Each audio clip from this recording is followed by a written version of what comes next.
Hey, Mystique, how you doing? I was doing laundry, but I got done a little sooner than I thought.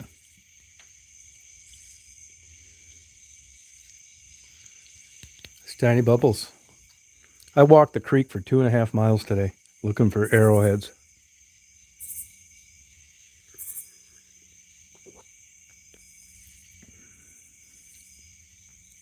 I didn't find any, but man, is it cool back there along the creek.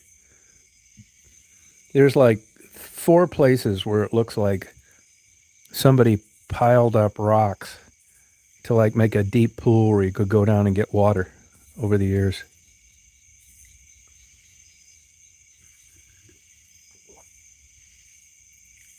Yeah, beautiful. I mean, I had waterproof boots on. You got to like walk around a lot of stuff, but it's almost like a giant sidewalk, except where trees have fallen over. Every kind of rock you can imaginable. Imagine a lot of quartz.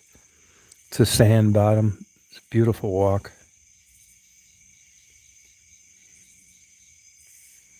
Yeah, I've looked at gold here. They did mine for gold here, but it was mostly to the north. Gold's hard to find, even when you're in a premium place. And I'm too lazy to dig enough to really do it. I was going to take the excavator today and look around for some stuff. We still got a lot of exploring. Right now, it's still kind of hot out. Today was like a 74-degree day, but you still get like soaking wet after walking around a lot because of the high humidity.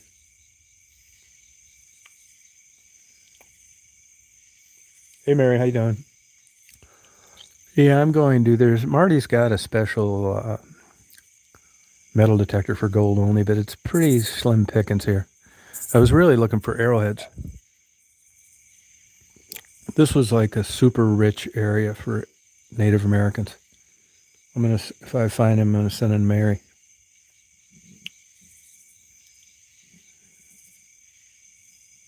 Oh, 83. That may be warmer than 73 now. I thought it was 73, but maybe it's warmer.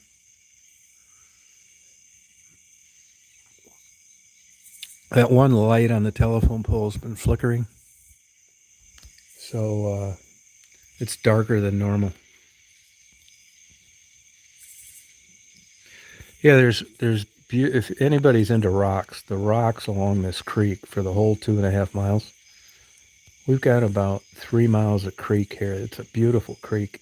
If you're into rock collecting, there's every colored kind of rock you can imagine. Yeah, I should have taken. I went back there thinking to myself, I'll just look around for some arrowheads and walk the creek. I wish I'd have taken my phone. I'll go back there and do it again, and I'll videotape it for you, and you can see what I mean.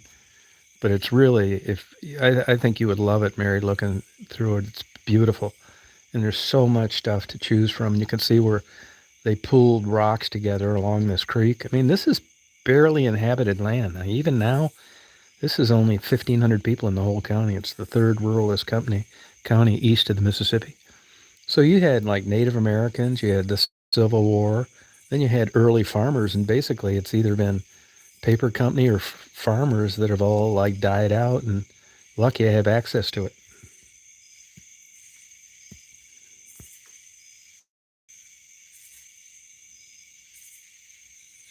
Yeah, I'm gonna check out that well later. That's about maybe I got lost back there today actually. That creek splits off a few places, and I just took one. I ended up going on the property that Marty just put a bid in for another 300 acres, but you couldn't tell it when you were back there.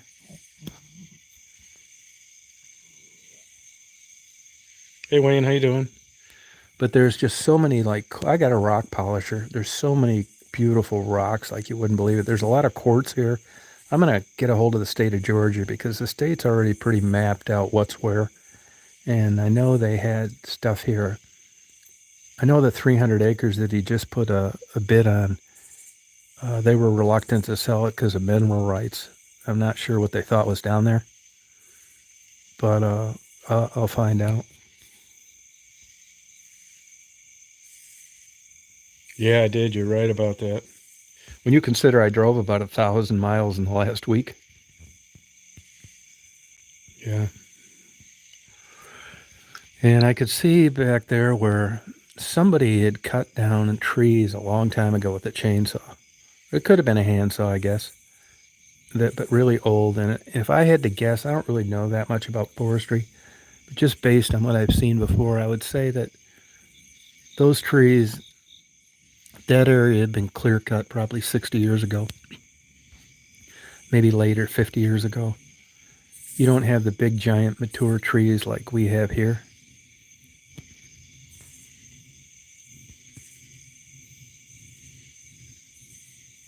No, there's a lot of quartz down here. I didn't see there's tons of quartz down there. I'll have to look that up, Dave. Yeah, I'll look for it though. Ton of quartz all over the place.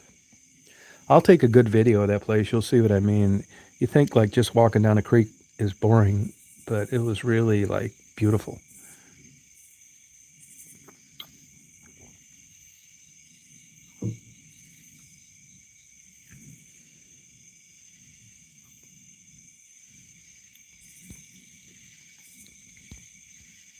Yeah, but if you look at the maps, most of that gold was further north and further east, southeast. Hey T Stealth, how you doing? It was fun looking back there. Now I was reading, that in about a month, I guess the snakes really start coming out a lot for laying their babies and stuff, and they get more active as it starts to cool down a little bit. I'm always shocked that I don't run into a snake. I'm guessing that like water moccasins, like bigger water, deeper water. There's just short areas there that where there's some water, and then there's like these areas that look like cowboys or somebody put rocks together to capture a area where it was 3 or 4 feet deep. But the rest of it, you can just walk on the bottom and you can see where it's been high over the years. And there's like areas that push all the stones up, like in the corner.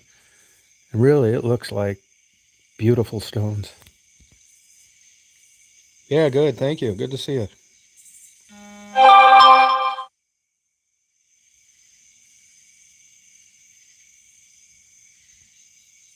Hey, Frisky.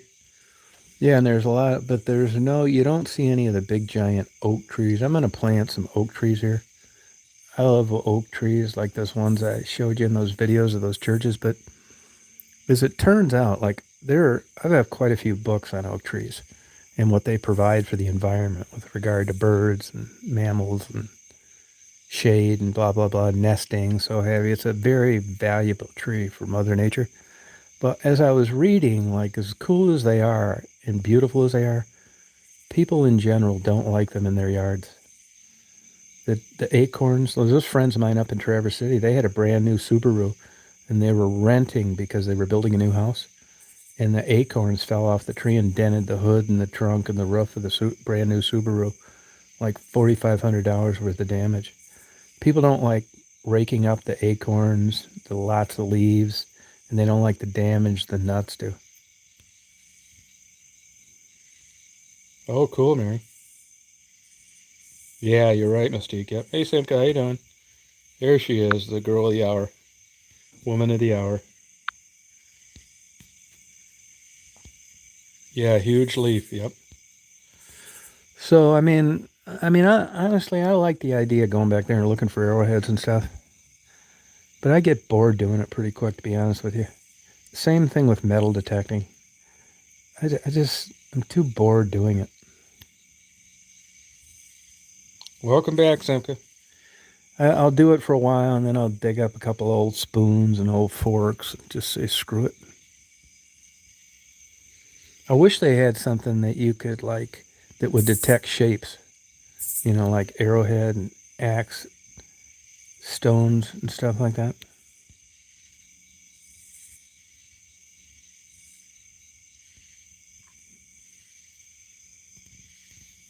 Yeah, glad to have you back, Simka. So I plan on, I got here in the warm weather, but the winter and the fall, I'm going to really check these places out, take the excavator. We're going to an auction Thursday morning for some more attachments. We're thinking about buying a bulldozer.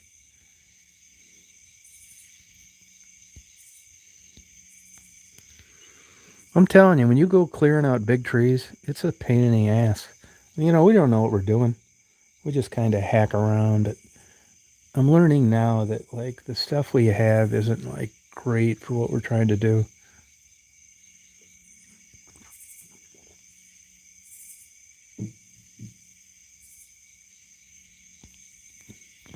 Yeah, well, I mean, honestly, we got this like $100,000 skid steer with a $30,000 mulcher and a $20,000 cutter. And you would think when you had that kind of money put into something, you could just go back to your favorite spot and just clear an acre or two, and before you know it, you'd be paving concrete for where you wanted to build your building. It's not like that. These trees are like hard to take down, even if they're not big. And it isn't like a clean cut from a saw blade. It kind of like chisels them apart and they splinter and they fall over before they're all the way cut. And then you got to get a chainsaw. And then you got this big ass tree sitting there and nowhere to, you don't want to take the time to cut it up with a saw. But I told Marty, we'll just like mow down a place, push them all in there, and burn them one day. Because it takes forever to cut up these big trees. And you'd think that with that mulcher, you could just mulch it and disintegrate it all and just have big piles of sawdust, but not really. Not really.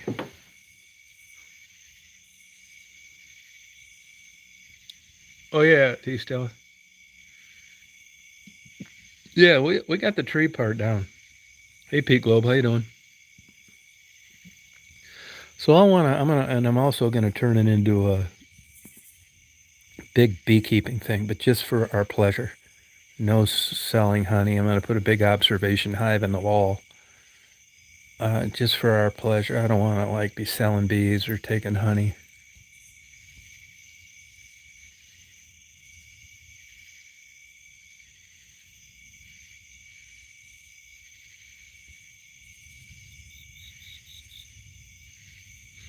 Hey T Stealth, look up that guy from Europe that flies that model Pitts Model 12.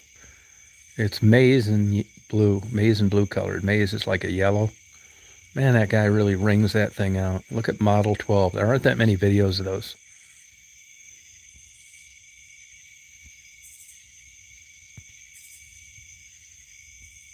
Hey Luna, how you doing? Yeah, where you been, Pete? Well, what's going on?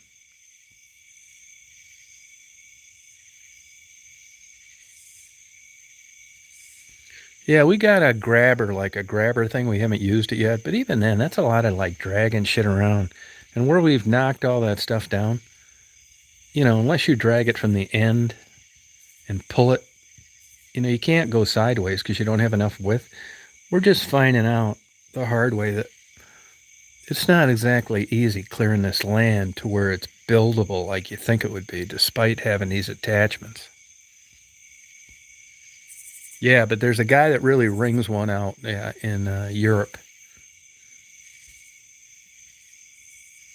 Yeah, airplane wing. Yep. Yeah, Pitts Model 12. Curtis Pitts designed those. There's a few guys flying them in air shows, but they're coming out with better stuff all the time.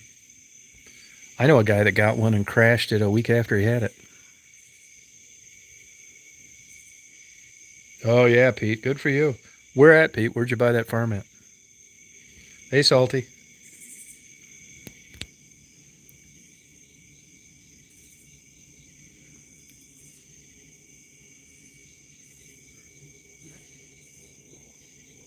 Yeah, hovercrafts are cool.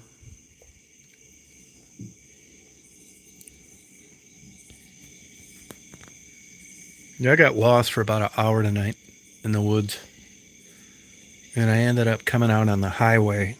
Had to walk down to the opposite end of the property. I didn't have the faintest idea where I was at.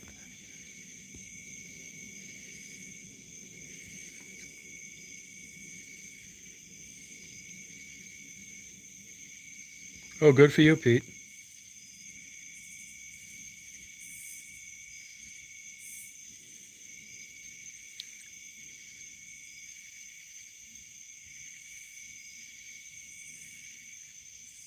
Oh, okay, good. Yeah, thanks, Dave. Appreciate it.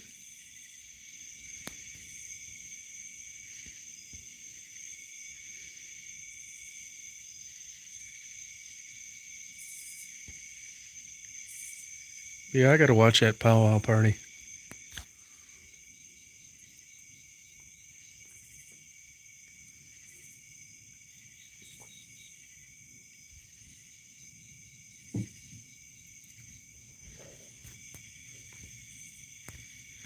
Yeah, I was lost for about an hour. I mean, it's only, I knew the worst thing that could have happened was I got lost in 300 acres.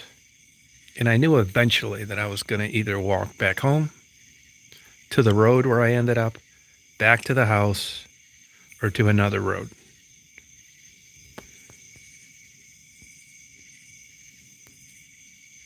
Oh, good for you, Pete. Pete, now what do they get for an acre over there where you're at in American dollars? Do you know? Do you know how much it is?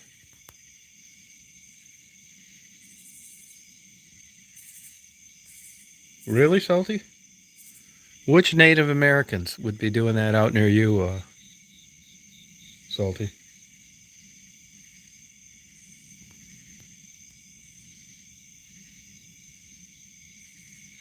Yeah, I didn't take my cell phone because I knew I'd be bending over and stuff, and I didn't want it falling out and getting wet. And I never walked along the creek that far, so I wasn't really sure what to expect. So I left it around. Probably wouldn't have had cell phone uh, coverage back there. What would be like the low and the high for an acre there? Oh, Seminoles. Okay.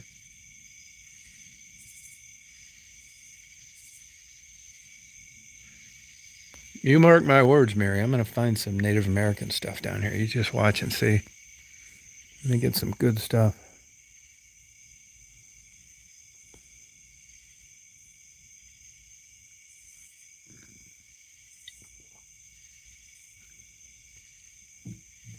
Oh, cool.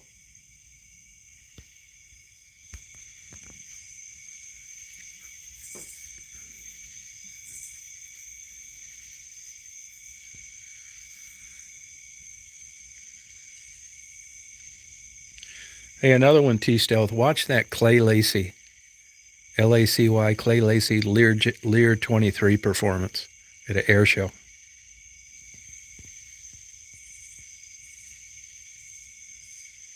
Oh, cool, Mary.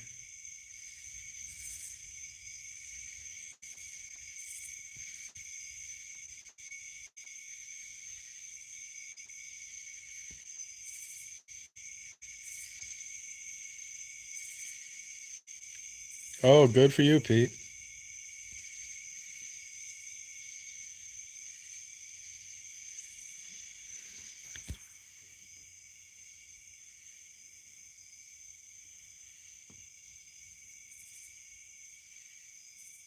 Yeah, Clay Lacy. Yeah, he flies a Lear 23. It's on YouTube.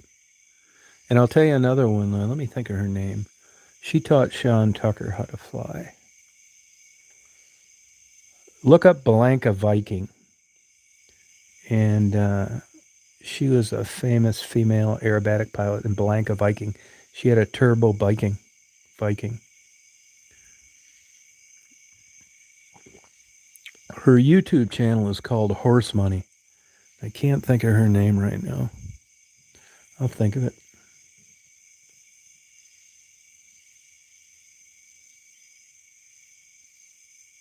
Hey Faye, how you doing?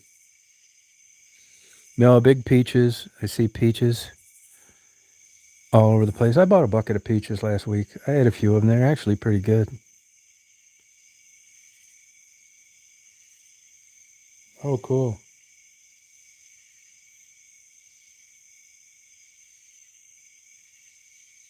Yeah, yep.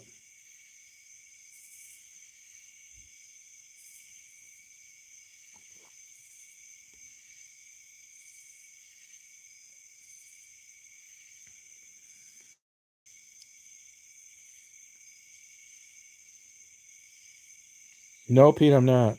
I'm living down in Georgia now, which is about 1,000 miles away from Detroit.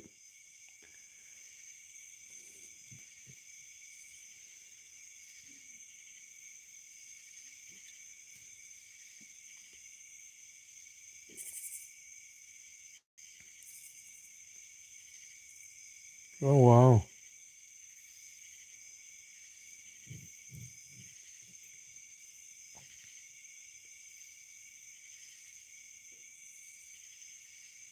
Yeah, that's cool.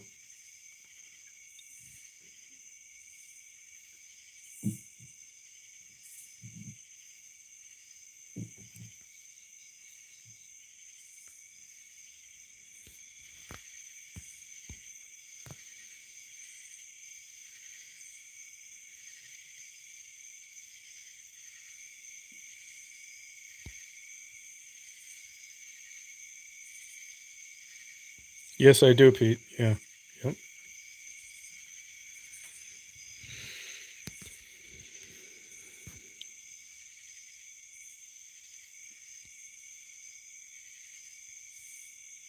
Yeah, I'm gonna be checking that out as time goes on.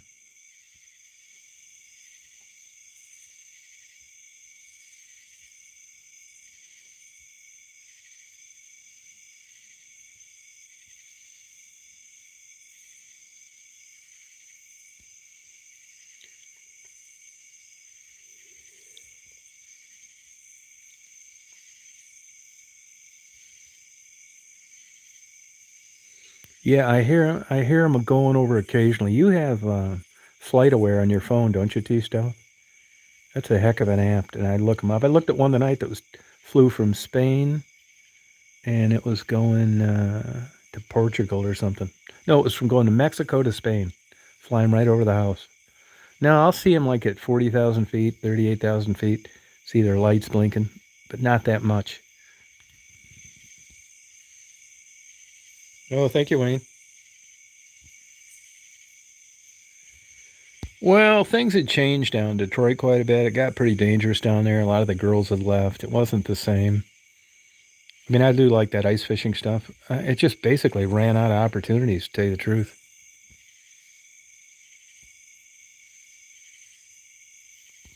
Yeah, there's a lot of people that hassled me later on. Plus, I got too recognized down there, which I didn't really care for. Yeah, it's a great app, sure is. Yep. You know, I noticed I use FlightAware quite a bit to look where the lightning is. It's better than my weather app.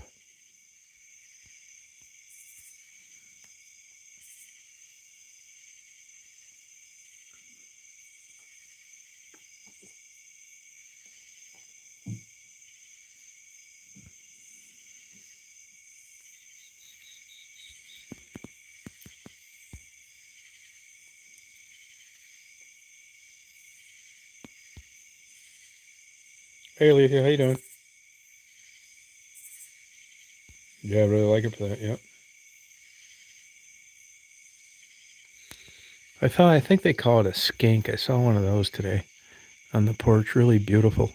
Doesn't even look real. It's so pretty. It's shiny. It's vibrant colors.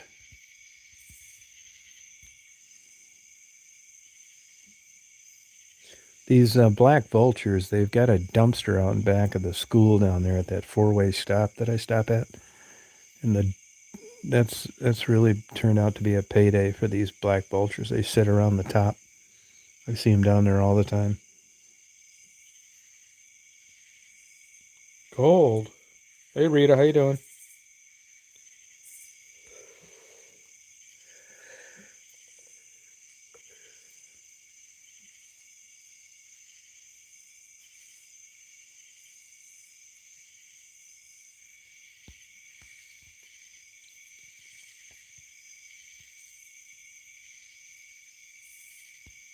Yeah, I think it's warm too, Alethea. Yeah, I do.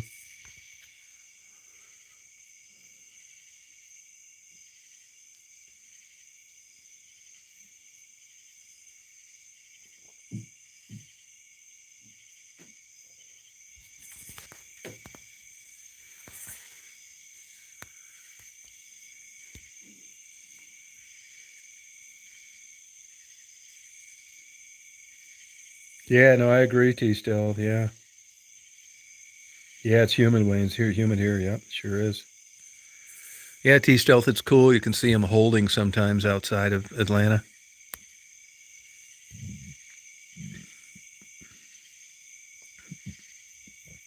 Salty girl, you do you think you're 100% recovered now?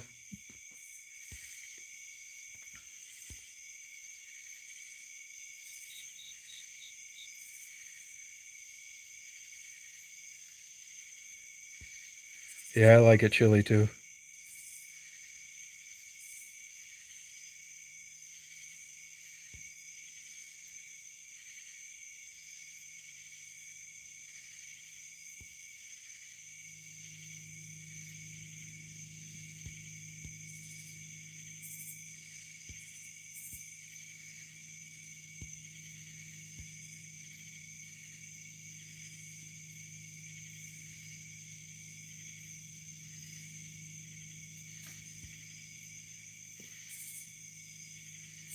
Oh yeah, a lot of pollen.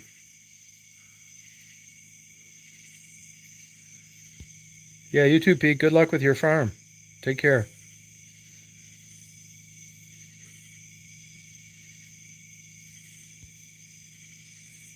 Oh, 64. You're quite. That's that 5,000 foot elevation you have. Here's a little plane flying way up there. See its light blinking? I never see little planes flying around here.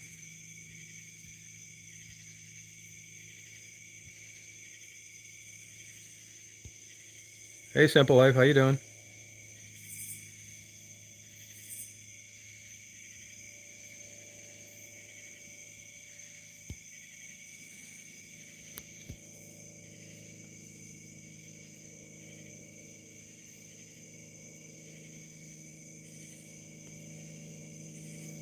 Yeah, the AC certainly causes dry air. Yeah, good, Simple Life.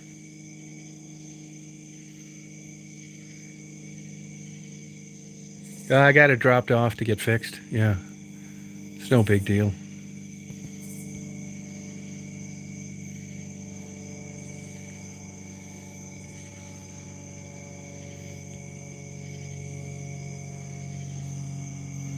Right, T-Stove. Hear that plane, little plane going over?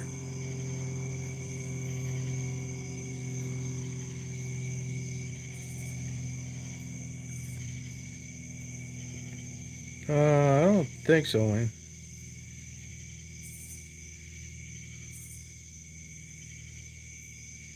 Yeah. Tomorrow's going to be a little warmer, but kind of a cloudy, overcast day, which I like.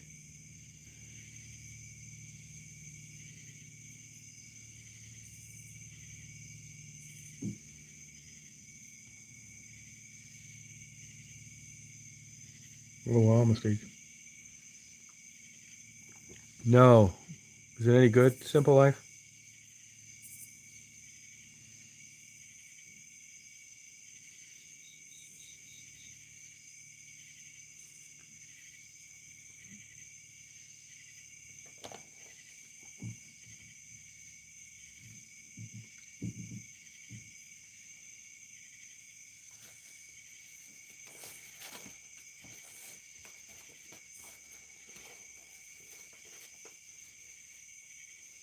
Hey, Dave, you ever use a bulldozer?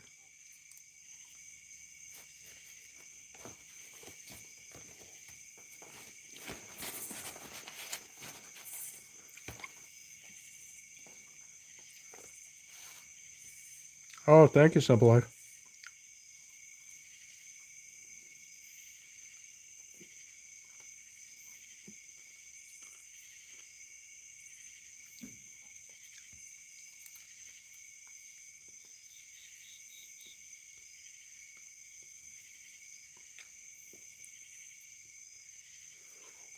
I watch those crime shows. It's unbelievable, the flimsy evidence and circumstantial uh, evidence they have against some of these people, and they end up getting these 3 life sentences.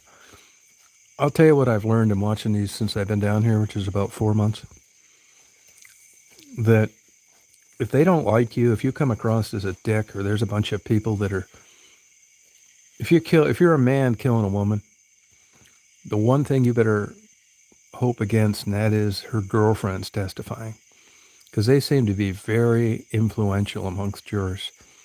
That if you get 3 women that come in there and say that the lady that was killed was always saying what a jerk you are, you were violent, you're screwed, even with hardly any evidence.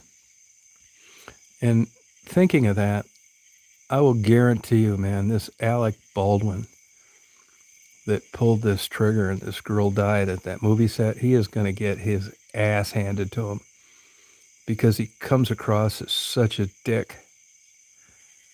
I mean, they don't even hardly have, they already got him by the balls anyway with this FBI report that just came out with regard to how that gun was discharged. But you watch and see how he gets his ass handed to him.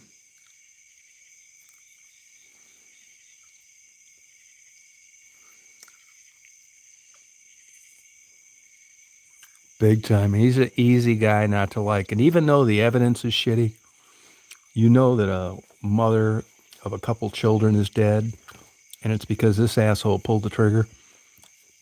So, I mean, when these jurors can vote any way that they can have the flimsiest, stupidest reasons to convict a person, even if the evidence sucks, because they think they did it, but they don't care that the evidence sucks. I see this time and time again on these crime shows, particularly men killing women.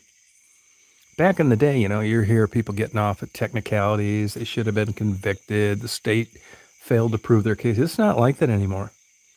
You get sent away for good for like the flimsiest shit.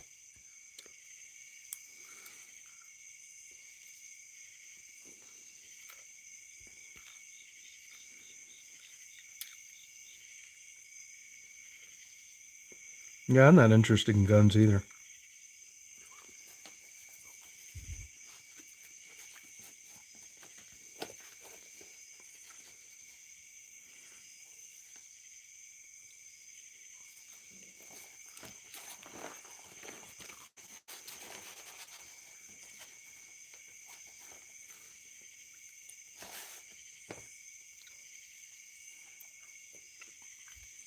But I guarantee you, he is going to get his ass handed to him.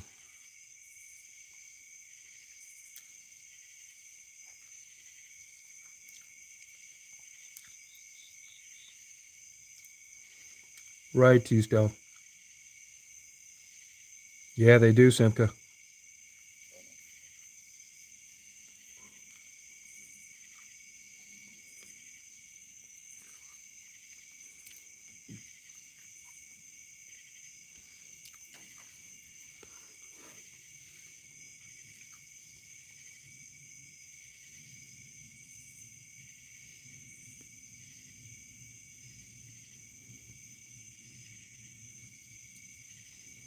Yeah.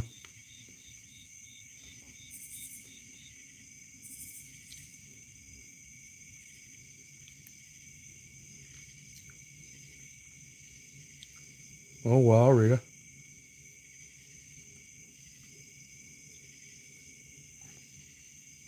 See, there's a jet going over now.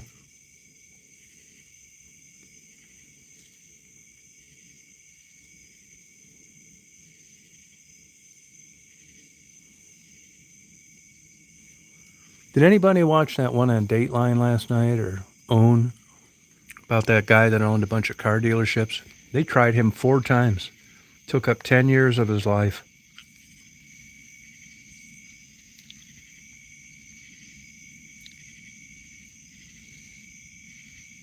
Oh, thanks, Dave.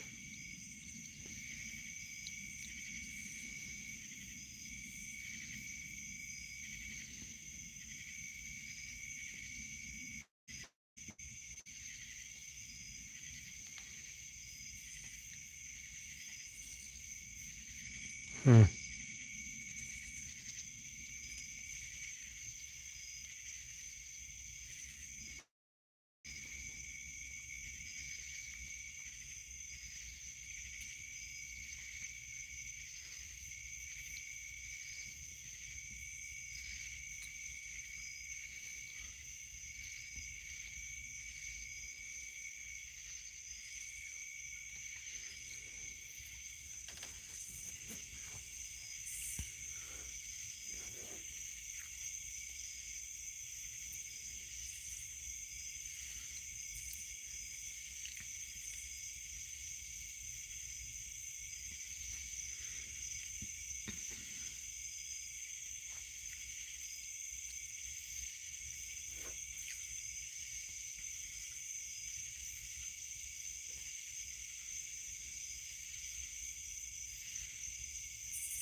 Shannon? Which guy was that, Simple Life?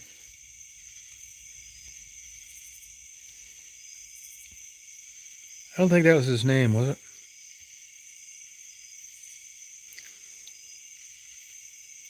Oh, wow, Wayne.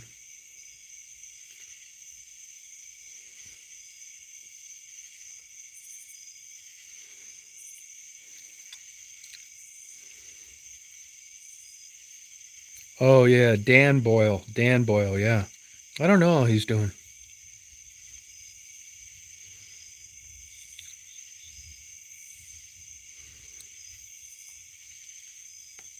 Dan Boyle, yeah.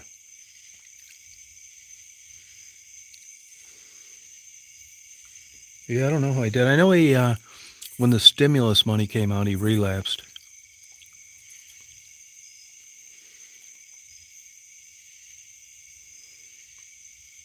Yes, I did, Dave. Yeah.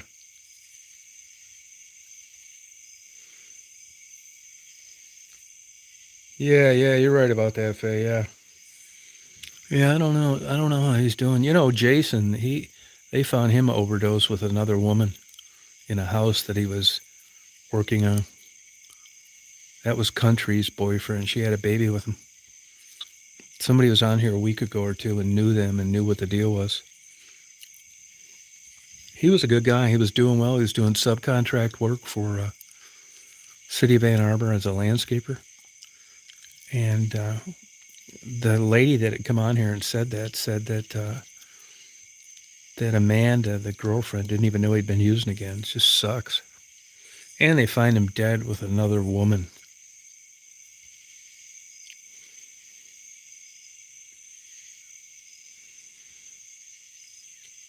Yeah, it sucks.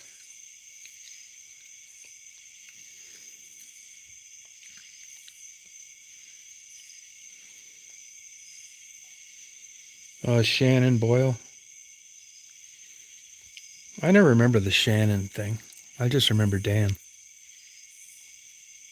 Yeah, Pocket Full of Hope. Yep, that's right.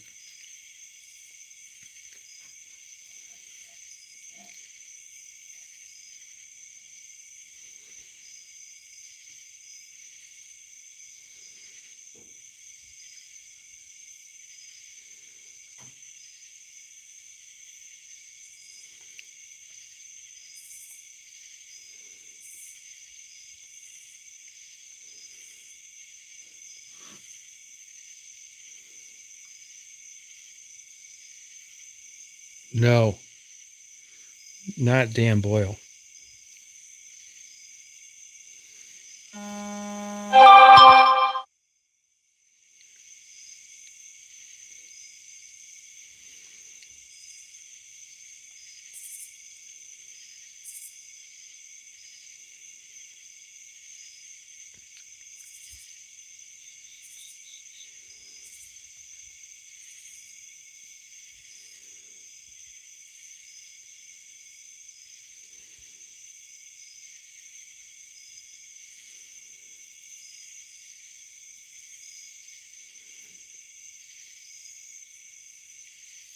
I did my laundry tonight.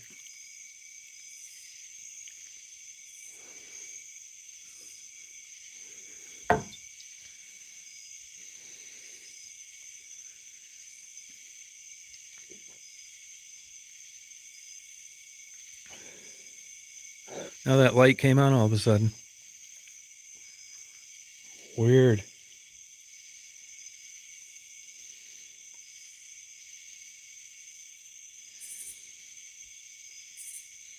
Yeah, Faye, you got to watch out for that. There's somebody out there impersonating Tassie too. Yeah, you're right, Rita.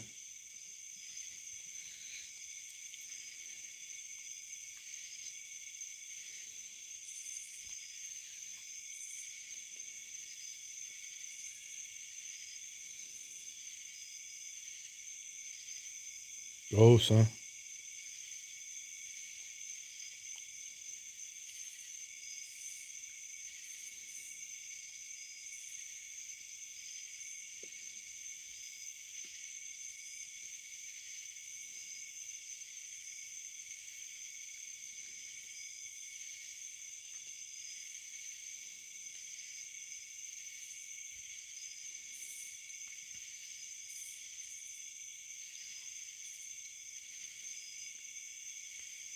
Yeah, there's a fake one going around. Yeah.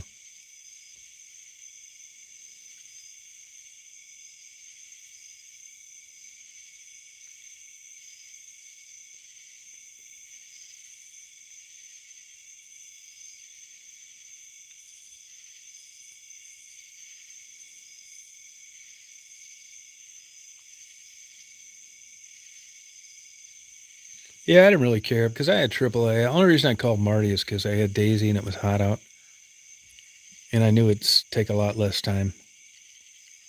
I didn't really care that much, to tell you the truth.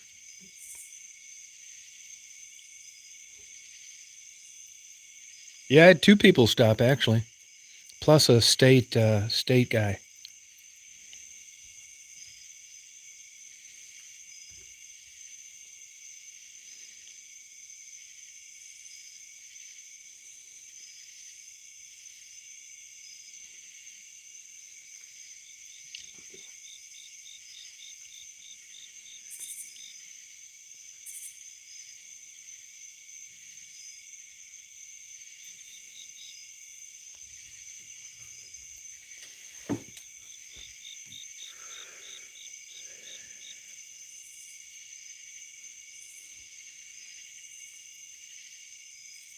Yeah, I just didn't want to wait that much time. Daisy gets hot. Those kind of dogs are really susceptible to heat, and I just said, screw it.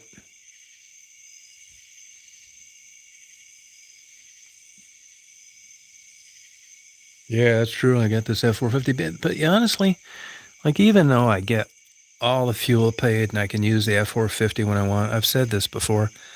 I feel guilty driving around at 10 miles a gallon. I really do. I mean, I drove 1,000 miles last week in my van, and it gets 26 miles a gallon if you baby it. That's a big difference. And I know I'm not going to be driving around like that in this truck just because I feel guilty. I mean, just because you can use it doesn't mean you want to do it. I use it to go up to Molly's or maybe over to Thompson, but you know, it cost me $40 in fuel just to go to Barnes and Noble and back. More than that, really. Let me think. Yeah, it'd be $40 in fuel to go buy a $30 book. It's just like too overboard for me.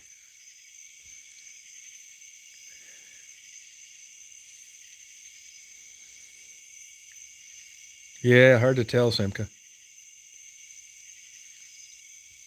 Yeah. I got to get a new car. I don't really like this van that much anyway. I want to get something that gets good gas mileage.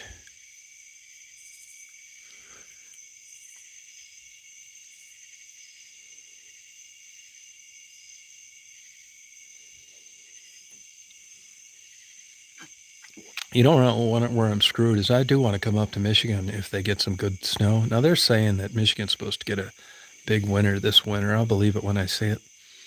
But I would come up there in January if it was like, really crappy conditions.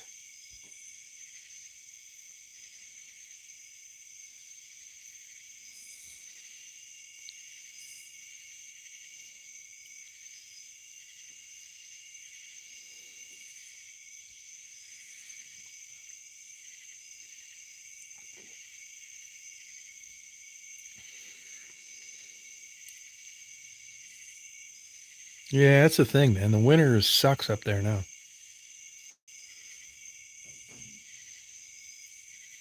Yeah, it's a huge truck. You got to get used to parking it. The good news is it's got a bunch of good cameras on it and stuff. I love driving it. It's got killer air conditioning. Daisy can sit up on the console in the middle. I just feel you got to be a dick to be driving that around for no real good reason.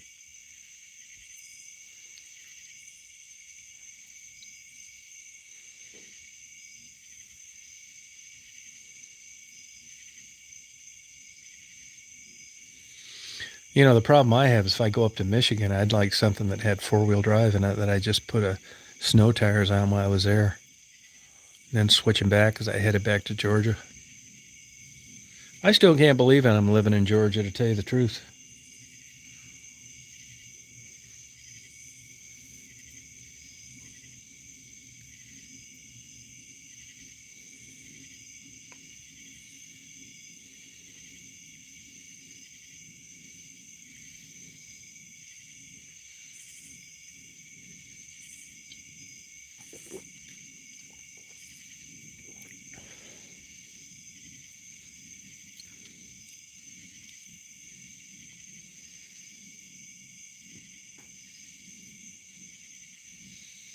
Yeah, and believe it or not, we get along great though. I mean, it's not. I know what you mean, but I don't think so. Really, I think I could be as like feeling as good as I could down here. To tell you the truth.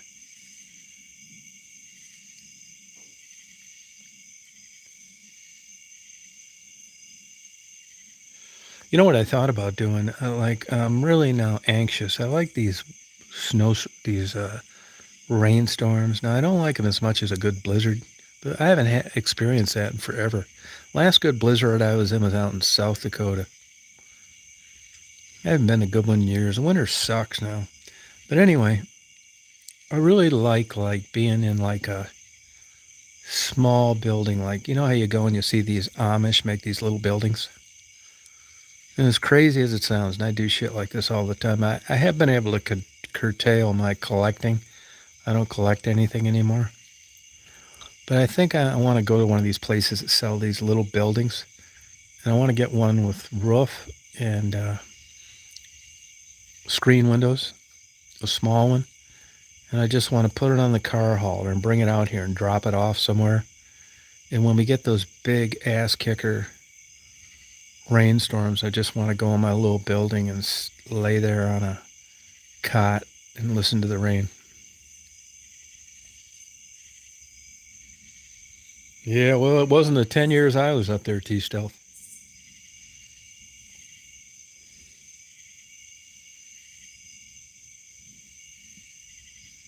Probably cubic zirconium.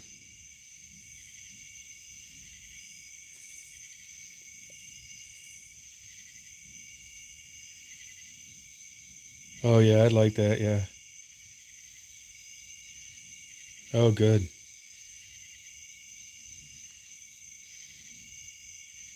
Yeah, my hut in a storm.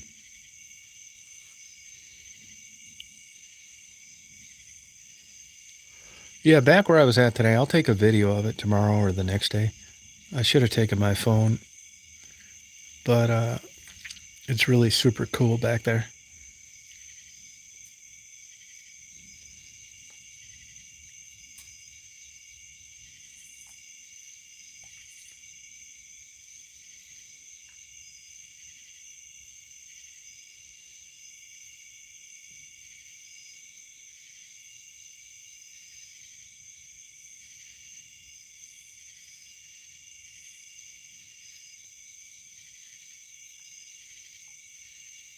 I don't think I'll be reading the Bible. Oh, good for you, Simply.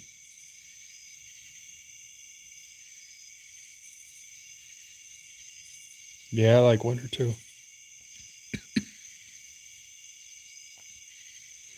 I think the Amish are a lot of bullshit.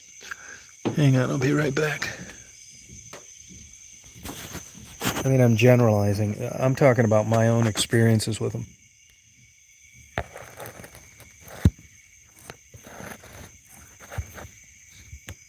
Tiny bubbles.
Yeah, I like reading flying.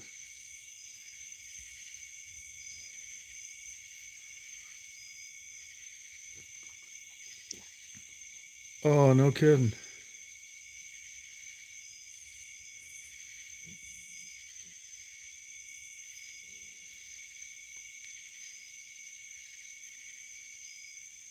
No, I don't care what it says.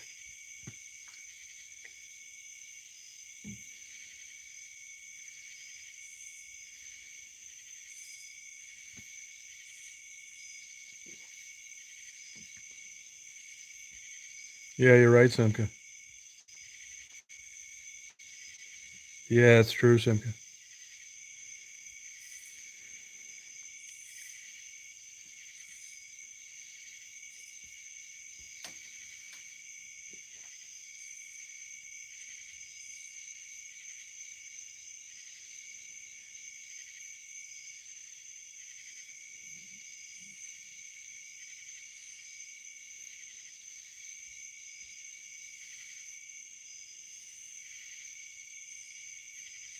Yeah, you go, girl.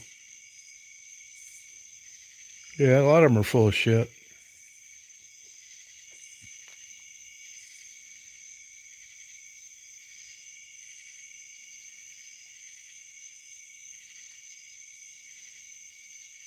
Yeah, you're lucky, Wayne.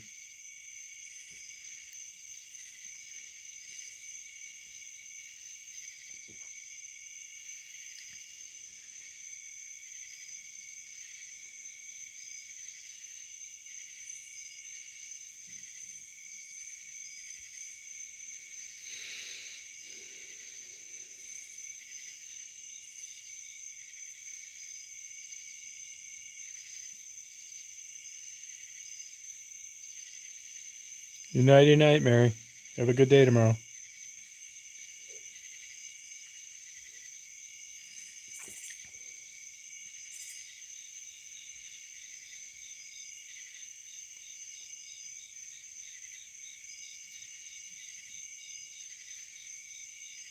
Hey, Frederick.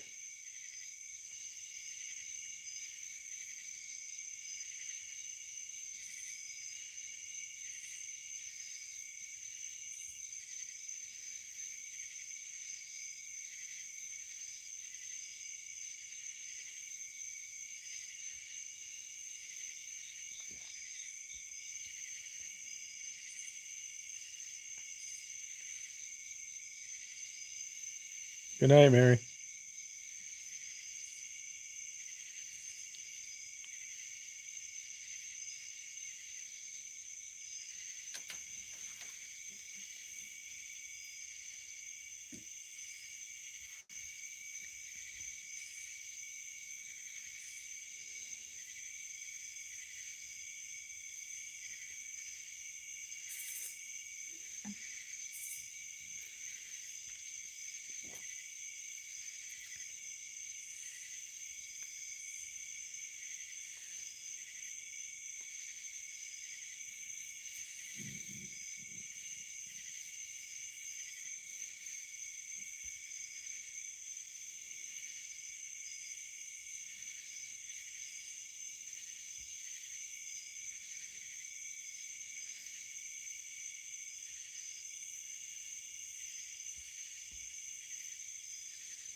Yeah, check it out, T Stealth.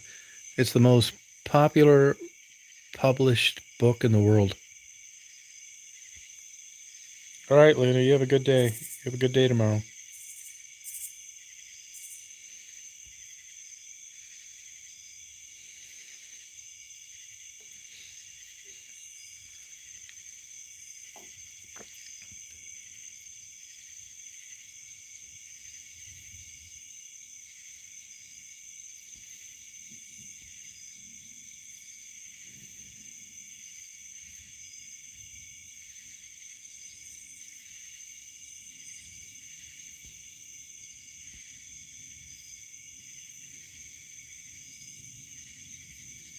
Hey, Beth, how you doing?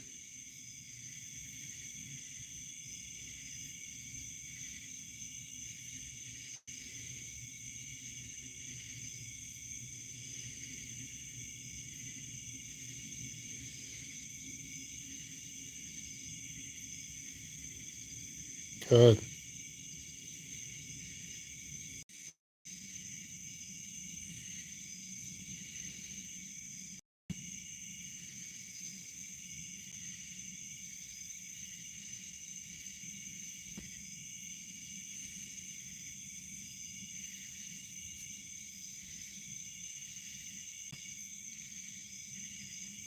Hey, what do you guys think of this? I was thinking about, build this place, right?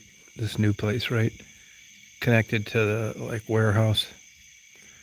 But then, what do you guys think of this? I was thinking about just building.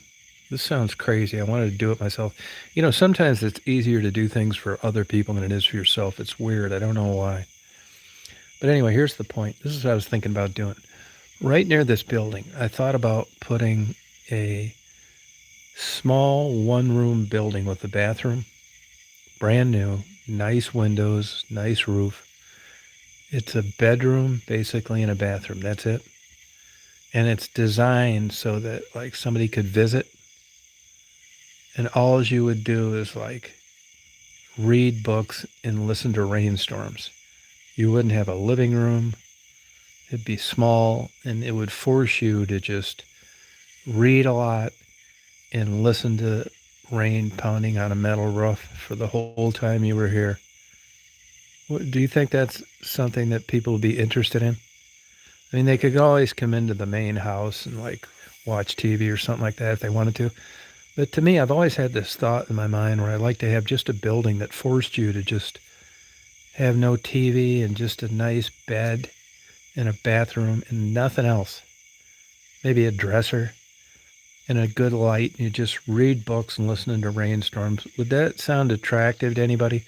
Then I could have people come down and visit and just do that.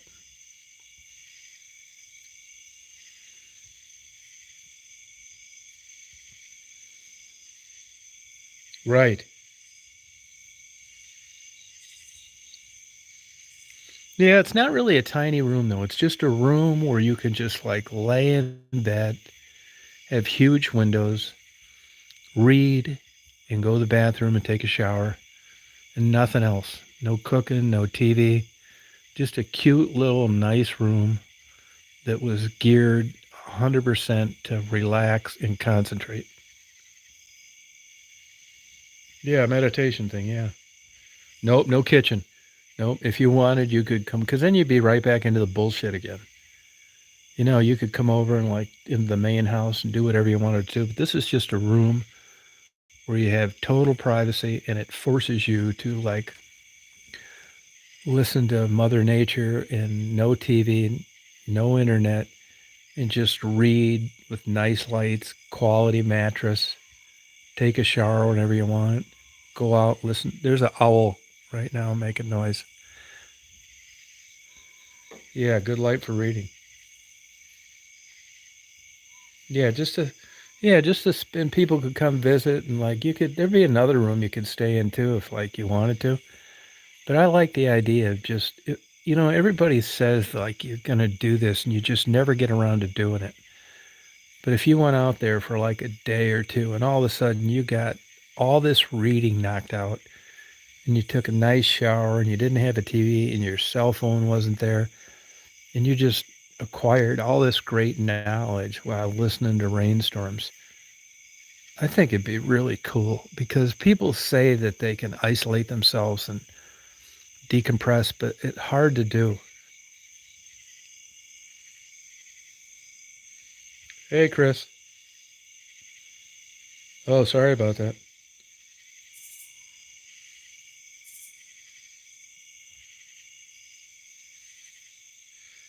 Yeah, you could have food and stuff. I mean, the main house would be close, but I just don't want to get into a kitchen and all that bullshit. You're right back into the bullshit. You know what I mean? How about like a microwave and a small fridge?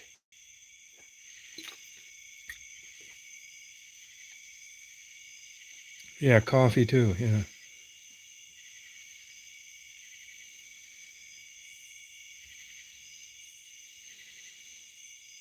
Yeah, microwave and a mini fridge. Yeah. Now, I was going to skip Wi Fi because if you got Wi Fi, You're not going to be doing the reading that you never could seem to accomplish when you had access to Wi-Fi other places. Yeah, I hope you feel better, Chris. Yeah, you could have goodies and coffee. Yeah. No, I don't think TV. No, I don't think so. Yeah, drinks and snacks. Yeah. Oh, cool, Wayne. Yeah, I could put a bell in there. I mean, if it was that easy, I mean, I'm sure there's certain people that do it, but this would force you to like read the books or write the poetry or write letters or all sorts of shit that you just can't seem to isolate yourself long enough from where you came from. Yeah, don't have TV reading. Yeah, yeah. I just it forces you into like a state of mind that me included. You know,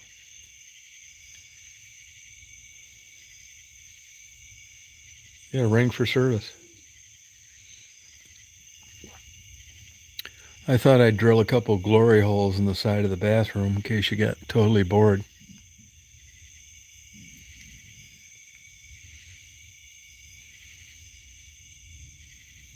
Yeah, that's what I mean, Simka.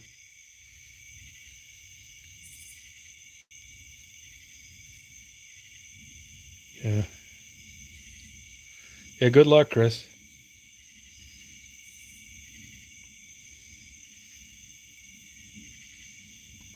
Hey, Chris, any idea where you picked that up?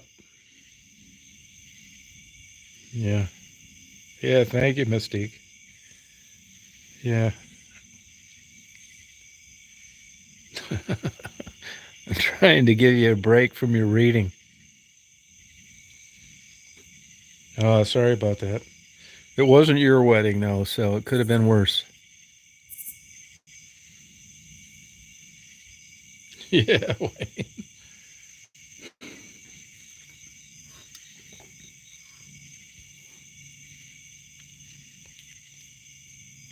Yeah. Oh, fuck. Yeah.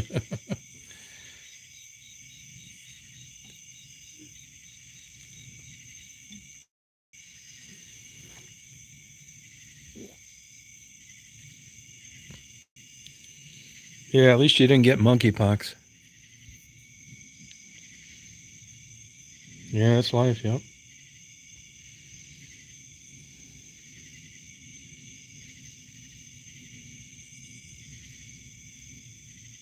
Right, T-Style.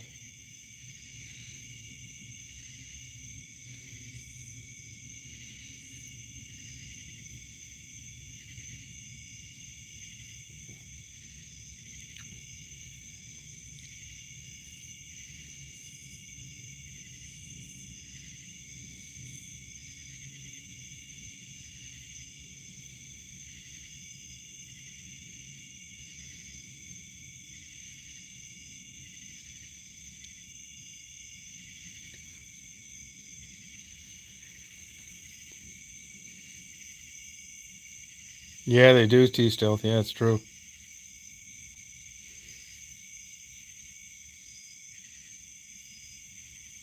Hey, Chris, make sure you there's these pills you can get at any drugstore. They're free, too. The government doses them out. You take them for like 6 days. I took them. Marty took them, and so did his wife. I forget what it is, but it helps. Get it because it's free.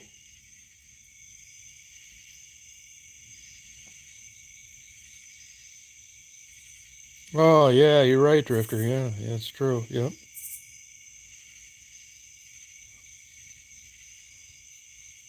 Yeah, that's cool. Yeah, they do. Yeah, yeah, CVS. That's where I got mine, CVS. Yeah, if you have a problem, if you don't can't figure out what it is, or you call CVS, email me tomorrow and I'll get the exact name. That's where we got ours, CVS. It really shortens the lifespan. I don't answer any restricted calls. Yeah, I can't think of the name of it.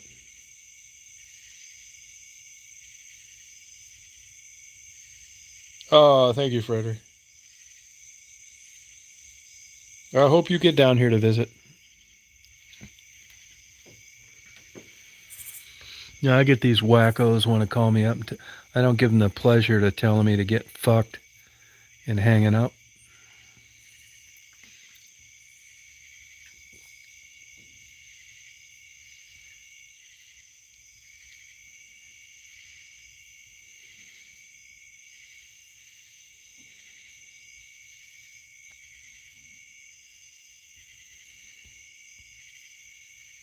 Oh, good for you, Chris. Chris, if you can taste that beer, then you don't have COVID as bad as I did. Yeah, ask the pharmacist. That's right. Yep. Yeah, that's what it is. Paxlovid. That's what it is, Chris. Thank you. It's Paxlovid. Yep, that's what it is. It's free too.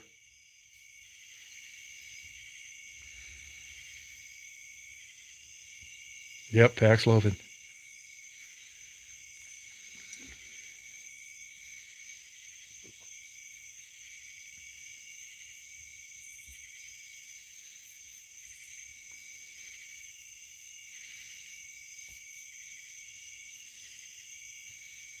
Yeah, get that, Chris. Get it. Yeah, it really helps. Does. I mean, I felt like shit anyway, but God knows how much worse it would have been without it. That's all right, Beth.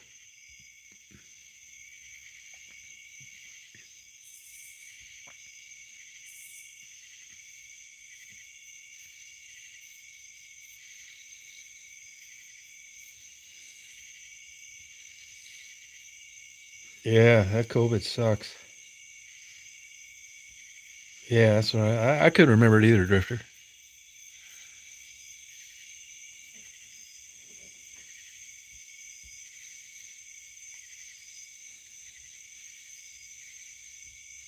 Oh, okay. You know, what's her face got that shit? Conan. She seemed to bounce back pretty quick, and Salty Girl bounced back pretty quick. Man, I was sicker than hell on that shit for a month. So was Marty.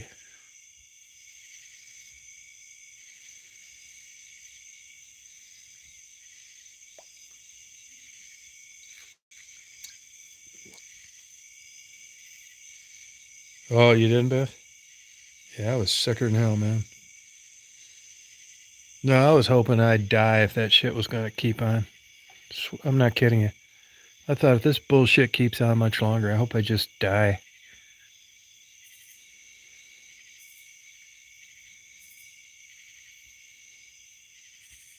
No, take that test, Simca. Because you can take that Paxlovid stuff, which helps if you've got it. I mean, everybody's catching this shit. You know, they're not talking about it like they were like when it first came out. But I'm telling you, man, there's Marty today.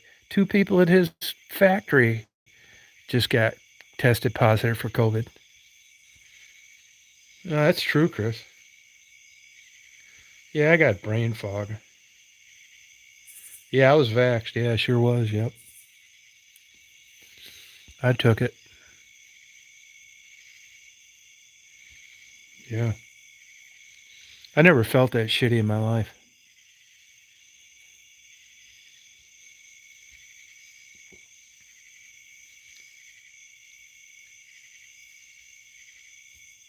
Well, you got 3 shots. Yeah, I'm about ready to get a booster. I'm going to take anything they come out with. I don't give a fuck what they did to it. If I start growing a big penis between my eyes, I'm still getting the vaccination.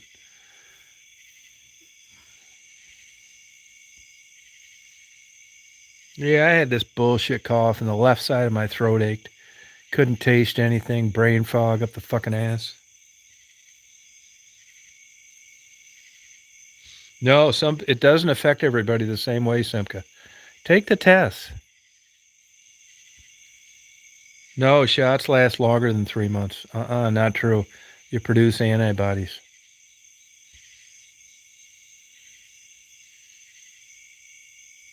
Yeah, Drifter, there is. Yeah.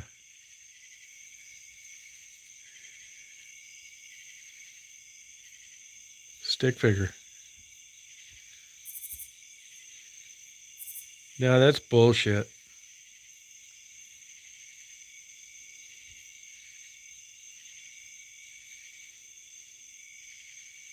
Yeah, me too, Wayne.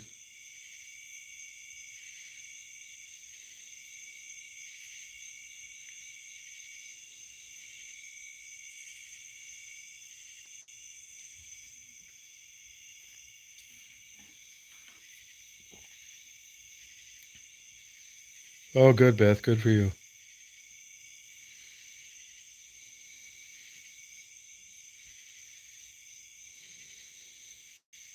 I'm not kidding you, man. We were sicker than hell with that shit.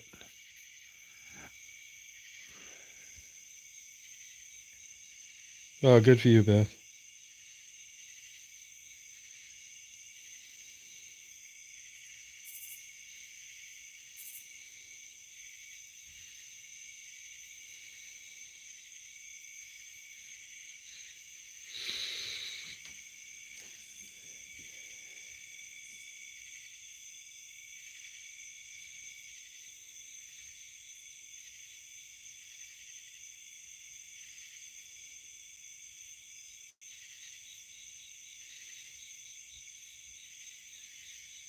Yeah, I hope I don't get it again.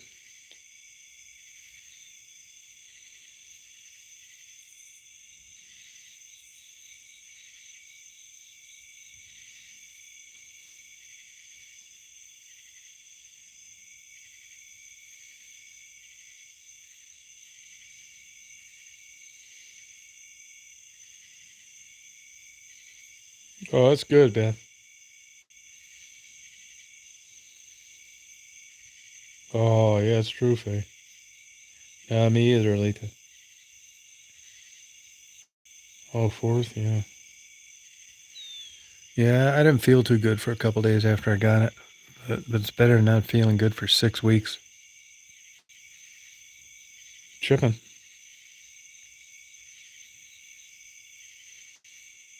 Yeah, kind of true, Chris.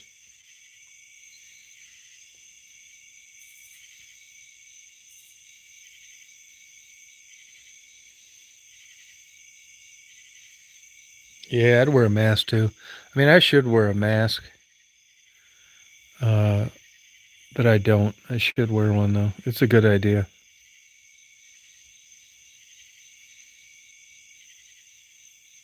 Oh, cool, Director.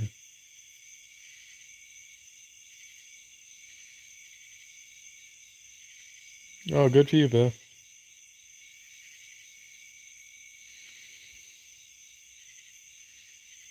Yeah, that's a good idea, wearing a mask. I think it is. I mean, I got a doctor buddy, and he told me when, the mask mandate was in full force, that they had hardly any colds or flu like you normally would have, and it's because of the mask. Do you really, Beth?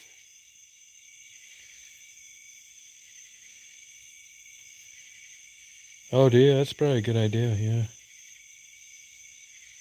Yeah, you're probably right. Yep. If that shit gets like that again, I'm just gonna stay home. I'm not kidding you. I'll get my Amazon dinners delivered to me. Yeah, it's a good idea, Beth. Sure is. This monkeypox, you can get this off slot machine handles and doorknobs and shit. Did you know that?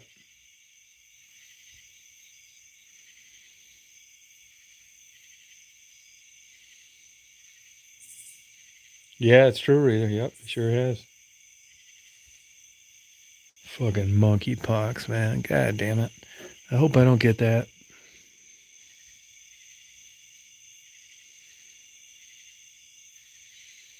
Rita, you remember the old days when we just worried about getting crabs?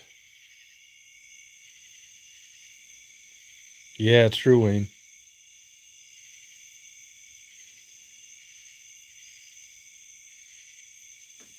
Oh, really, Jeff?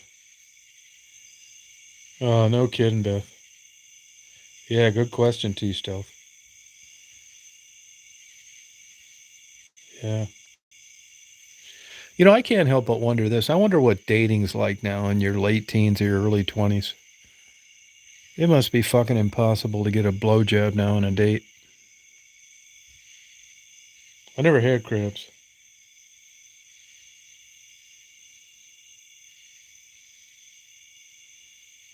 Yeah, dating. I mean, I wonder how that works with dating now. Rita, remember the old days too when you just worried about getting pregnant? Now look. Yeah, it's about it, Mystique. It's true.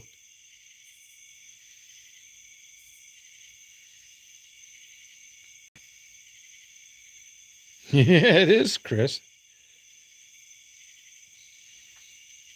I don't blame you, Beth. Yeah, I just can't believe what dating's like now. My God. Right, Rita. Yeah.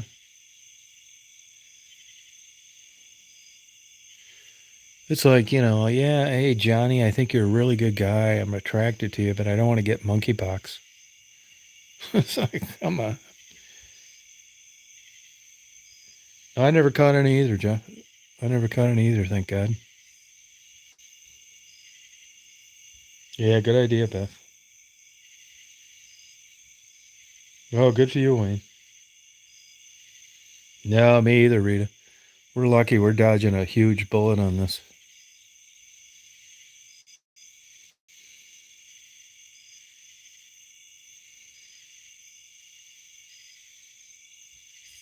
Yeah, I don't blame you.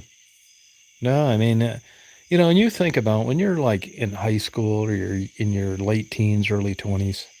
I mean, generally they haven't been around that much. But now you get in your older years and it's like, these people had 40 years of fucking under their belt. They got to have something. That's the way I'd be looking at it. Yeah, it's two of us, Drifter. And Hamster.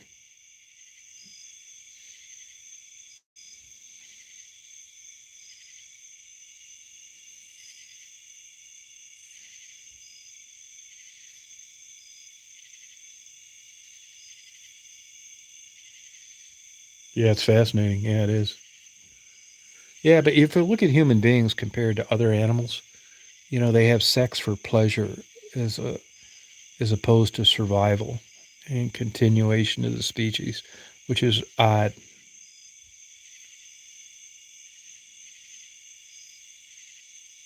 Yeah, you're right, Rudy. Yeah, yep. Although I can remember young thinking to myself, I did not want herpes. That really worried me.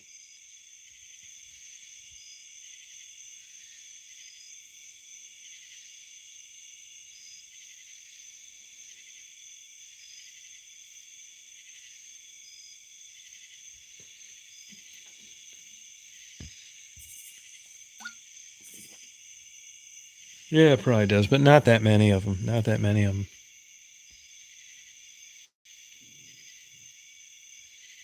No, they say that 95% of people that have been sexually active in their life have HPV, which is why they're giving those vaccinations to prepubescent teens in schools now. It's not so bad for a guy, but it's much different for a woman with cervix cancer and stuff like that.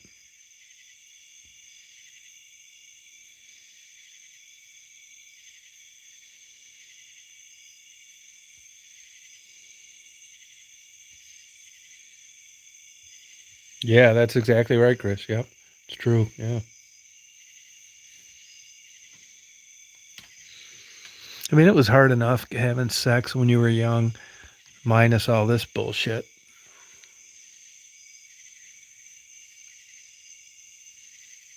Yeah, you can, Chris. That's right. Yep. Great. Yeah, papillomavirus. Yeah, it's not that big a deal, though, except for women. It's more of a problem for women than it is men. Yeah. If I'm going to get one, that's the one that I want, papillomavirus. A lot of people are asymptomatic.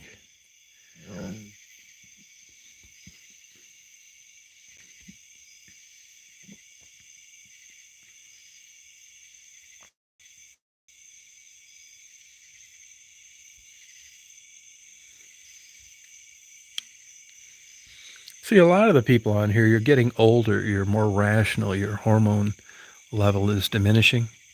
So it's easier to make like an intellectual decision. You're going to be, if you're a man and you're in your 60s, your testosterone's lower, your libido is like on, on the low burner.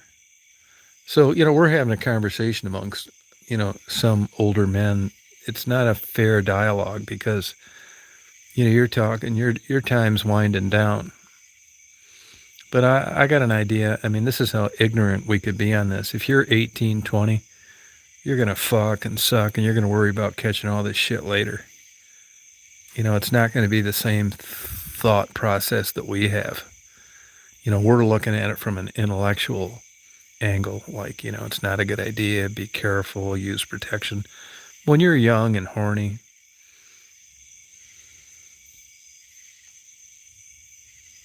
oh, big time, Rita.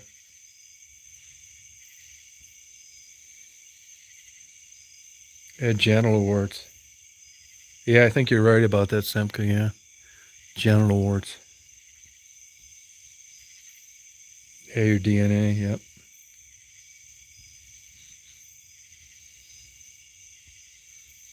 You tend to think as human beings. I mean, you're putting people on the moon. You're coming up with vaccinations for COVID, and here you're catching the same shit as a couple warthogs out fucking in the middle of nowhere that don't know anything. It's just I don't get it.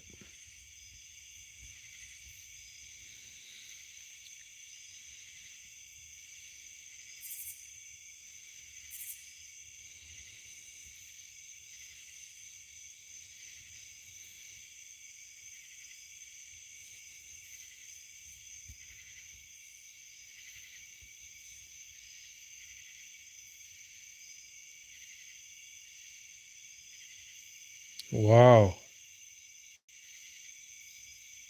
Oh yeah, good for you. Glad you made it, Frederick.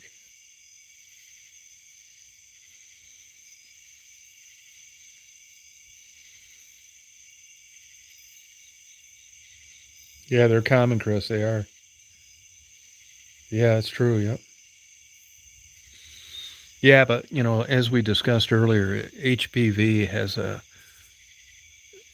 a statistical uh,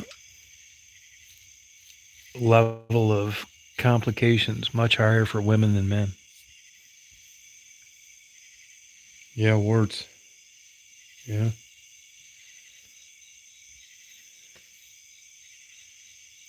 papilloma. No, I don't. I don't have it. I don't have it. Salty. No, I don't. Nope.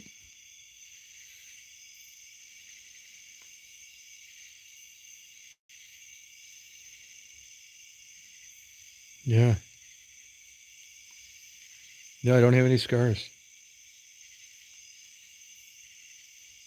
Yeah, they have a higher risk. That's true. Women, if you look at, gynecologically, I mean, if you're looking at male versus female anatomy, they got a much bigger problem than men do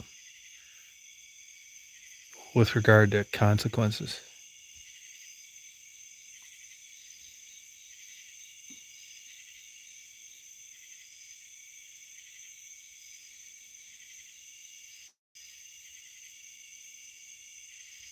No, you don't, Simka. Yeah, I don't have any scars. No. Yeah, I don't know. Where's the scar at? Where I don't think I have one.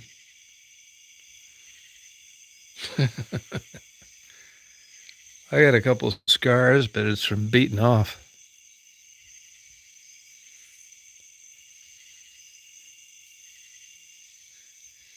No, I don't have that.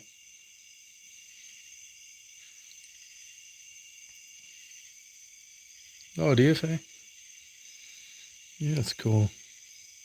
No, I don't have that one. No, I don't have that one, man.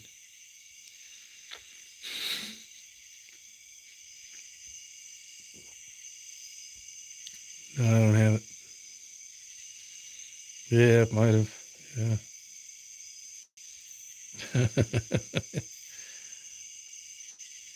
Oh, good for you. But you're only like, I think, 50, aren't you, Beth? Oh, wow.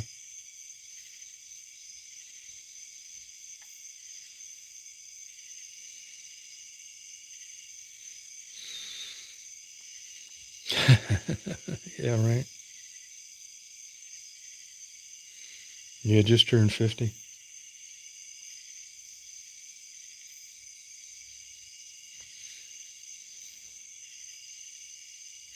I don't have that.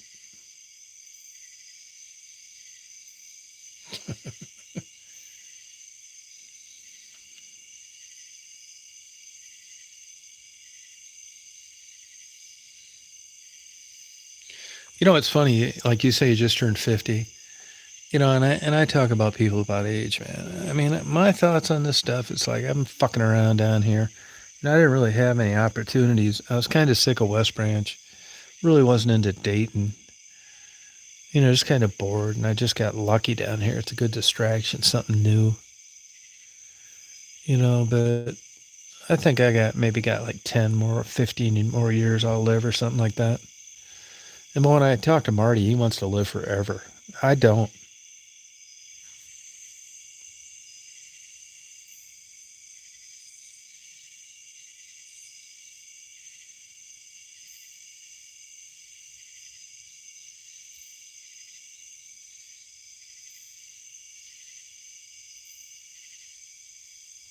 Yeah, but like 50.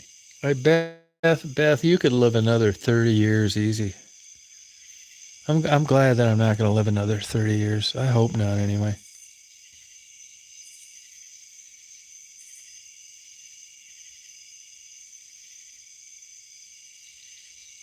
See, Beth, you're from a physiological standpoint, you're approaching a crossroads in your life as a female.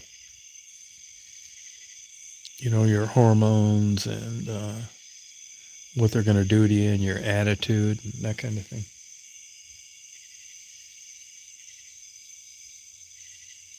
Yeah, that's how I am too, Beth. Yeah.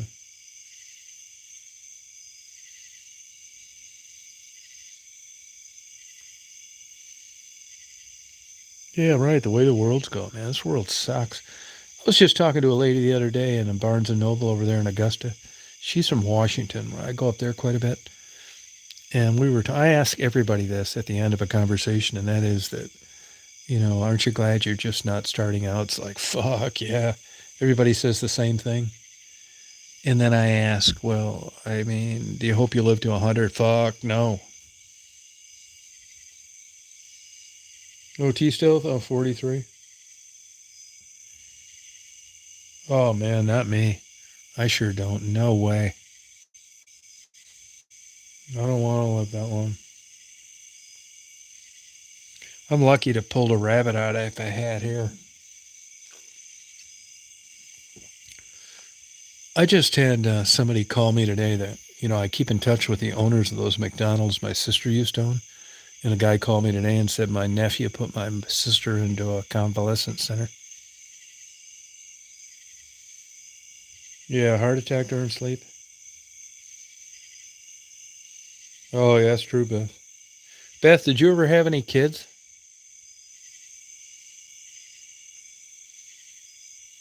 Oh, yeah.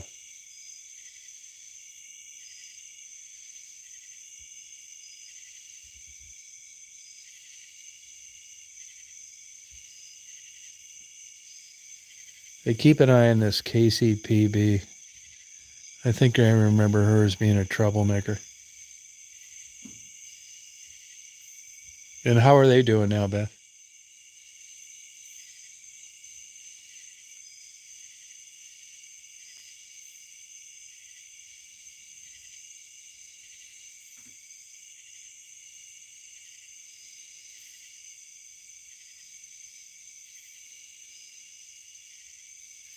Yeah, I think so, Mystique.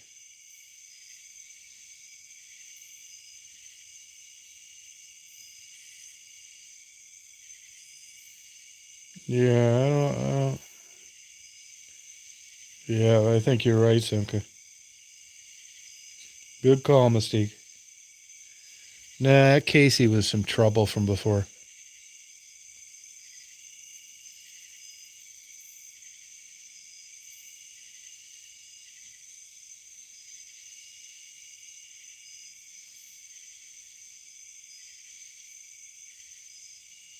I mean, I could be wrong, but I don't think so. Nah, I'm pretty sure that's a troublemaker. Did you recognize that name, Rita?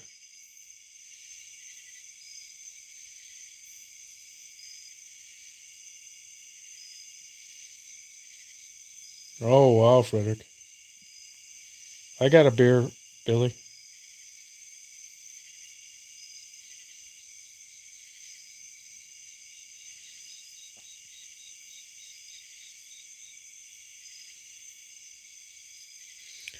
Good or bad, Rita?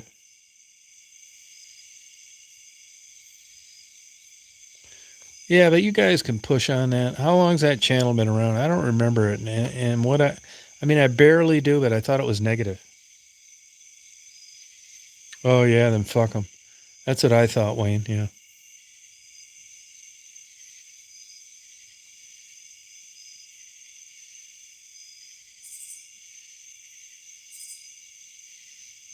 Yeah, but Wayne said he saw him trolling Maddie.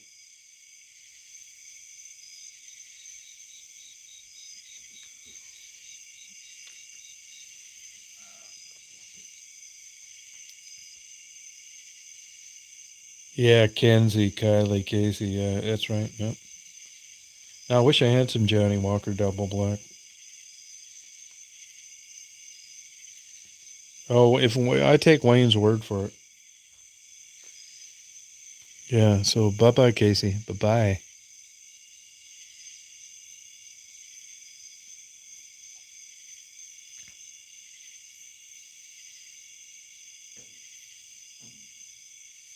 I bet I don't, Drifter. Yeah, I like Maddie.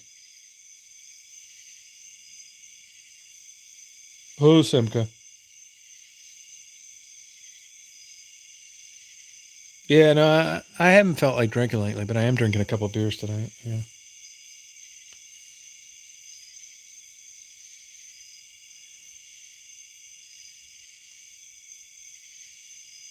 Yeah, I hope Maddie's doing all right. I'm pretty sure that Casey something's off there though, so I don't care. Hit the road, Casey.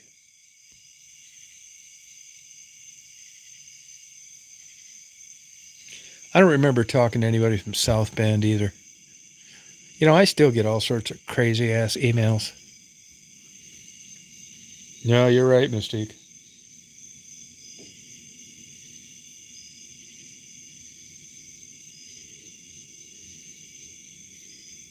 Yeah, that's the way to do it, Beth. Yeah, it does. Yeah, you're right about that, Bopak. Yeah, right, Rita. Oh, thank you, Miss Simca. Yeah, I thought so too. Yeah.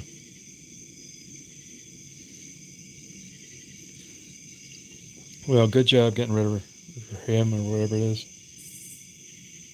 Fucking loser. Yes, I am, Billy Boy. Yes. No, Chris.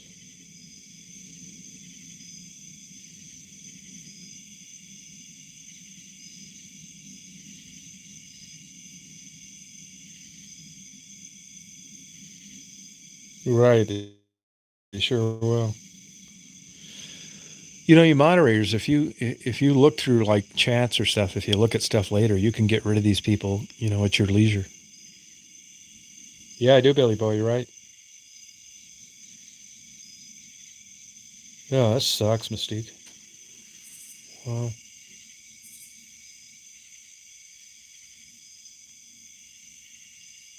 oh wow, Frederick.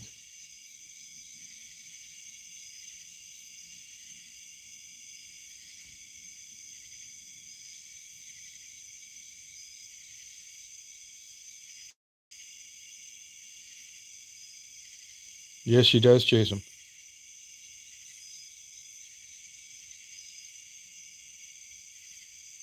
No, it hasn't, Wayne. Yeah. Oh, wow.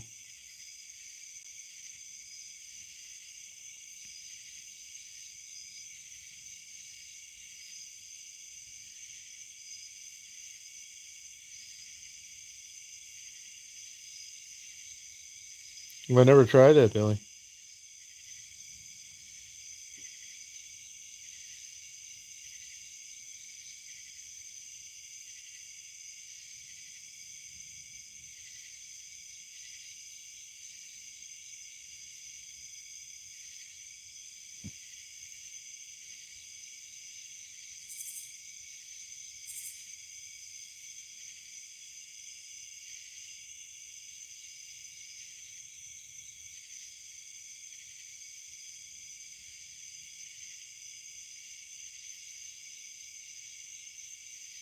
Oh, really, Simka?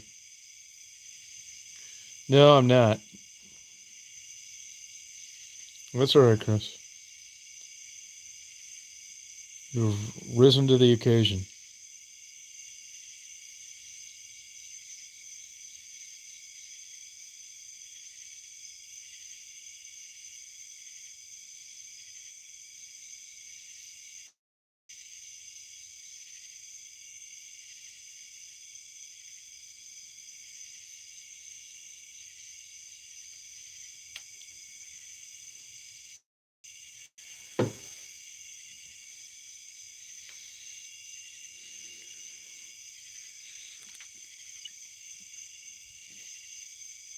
Simka, you ever have a glass of wine while you're sitting there on a computer?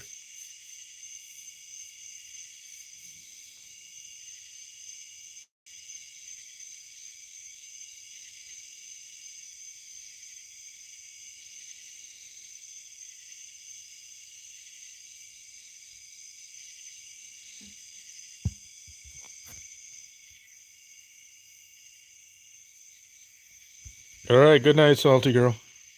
Hey, Salty Girl, what was the deal with the bed bugs and the mattress?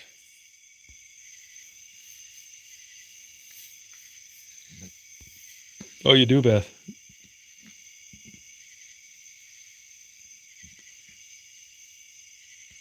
Yeah, but Simka, that's not what they mean as a depressant. When they're talking about alcohol, they're talking about it depresses your immune system, the one that protects you from getting sick. They're not talking about it's making you depressed. Now, some people do get depressed drinking, but that's not what they're referring to. Hey, Frisky.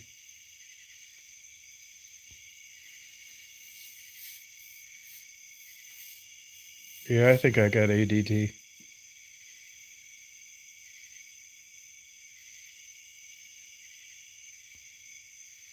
Oh, good for you, Mystique.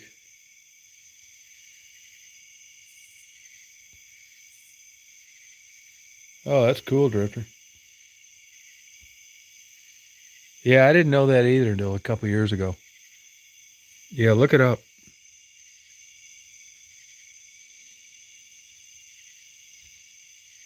Yeah, it's good, Beth. Good for you. Yeah, there, Frisky nailed it. It's a central nervous system depressant.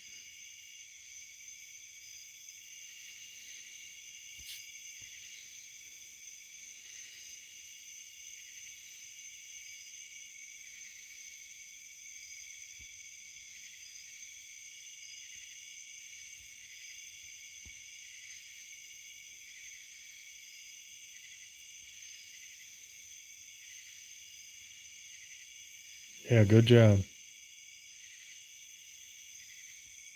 Oh, it does?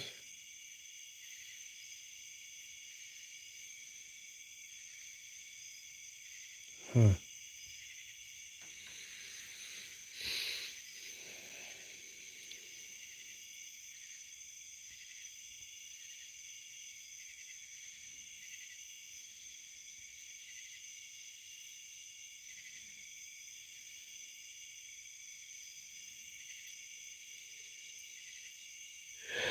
Excuse me. Yeah, I think alcohol helps my ADD. I think it enhances things.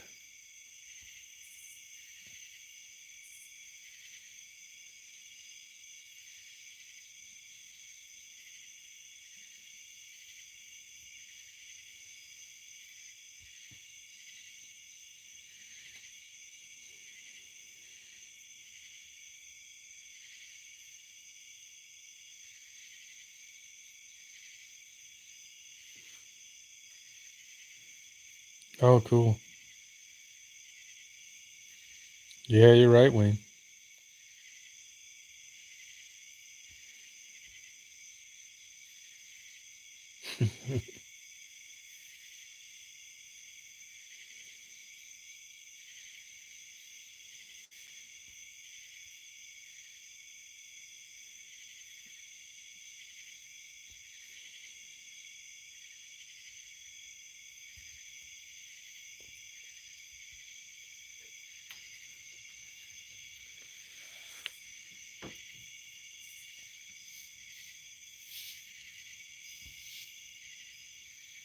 Yeah, that's how I am. Yeah.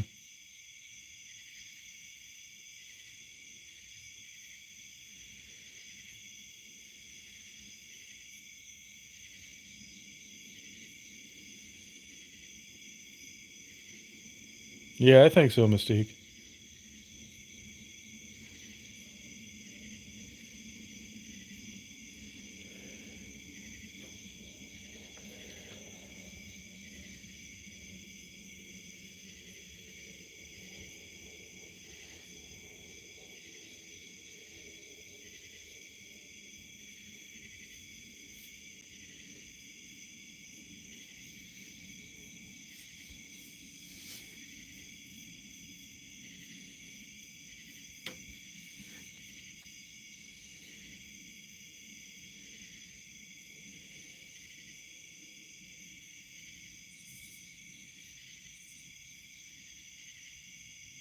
Yeah, it's true, T-Stealth.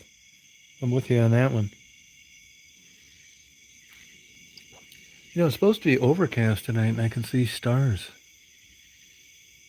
There's a big old jet way up there hauling ass eastbound.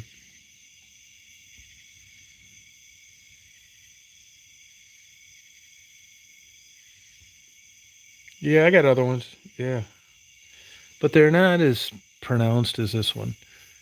I got the bold in the daytime, but the other ones are I can show you a couple if you want. Here's dance party,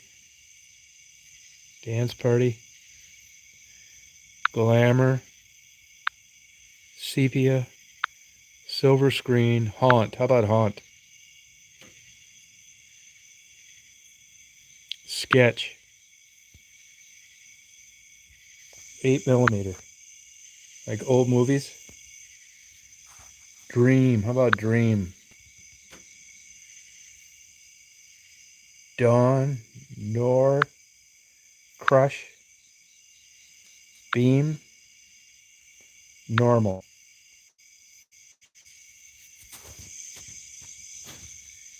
You like dream? All right, let me find that.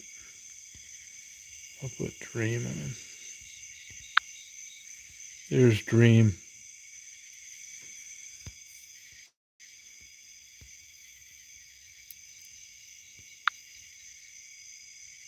Oh, good. No, okay. There's dream.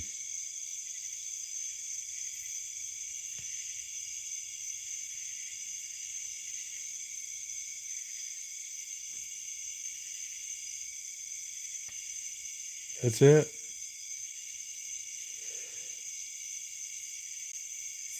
Oh,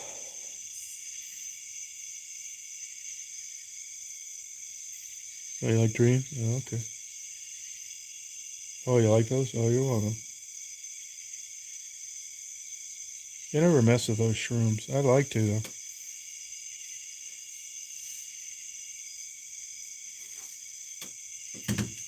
Oh, good, Suka. Yeah, bubbles is my favorite.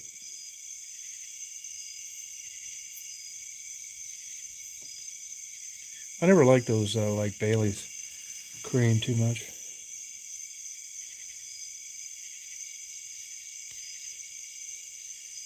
Oh, I walked my ass off today along that creek and then got lost for an hour. That would have been about 2 miles, probably.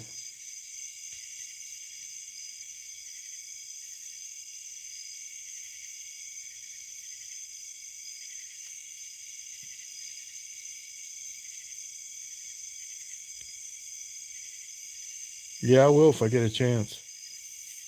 Sure will. You don't believe it.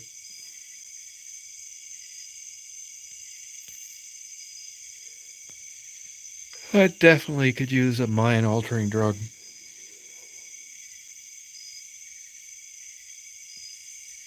You ever mess with those shrooms, Beth?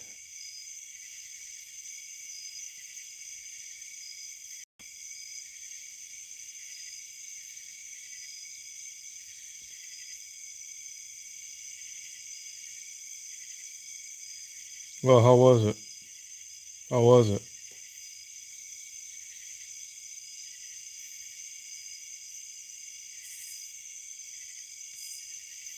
Oh, cool.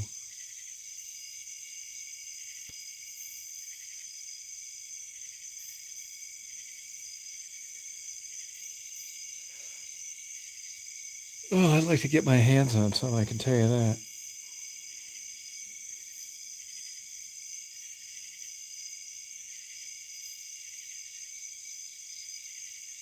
Oh, okay.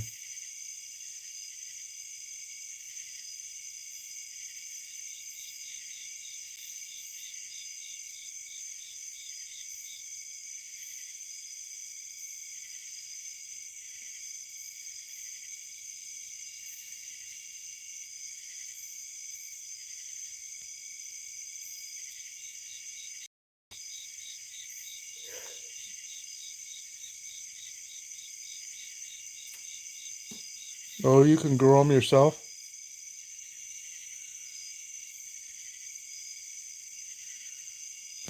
There's that fox screaming for some sex.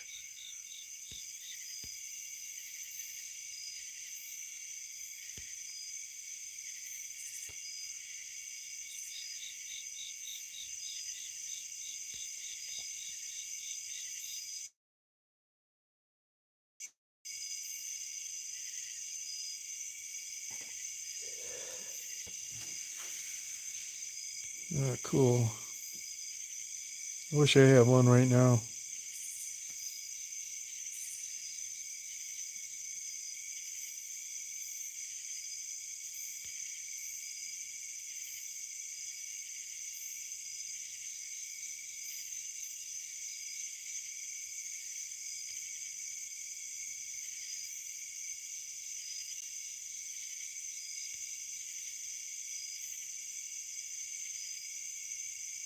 Oh, wow.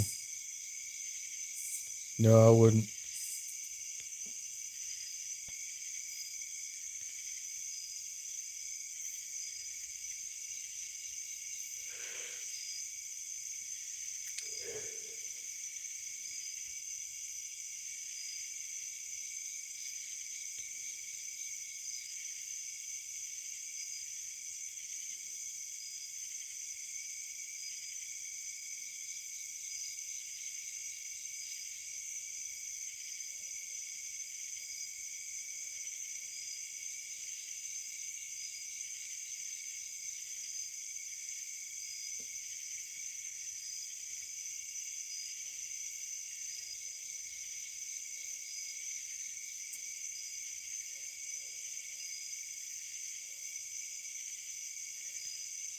Yeah, Rita, tell us.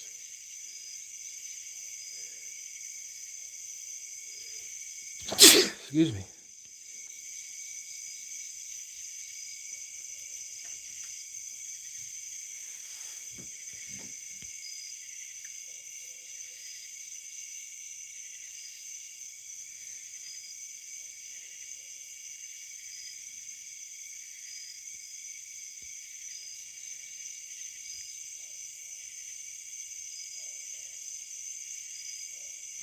Hear that? I don't know if that's a dog or a coyote barking.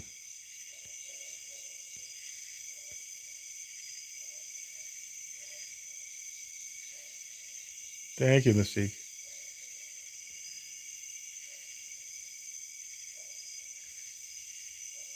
Yeah, damn thing.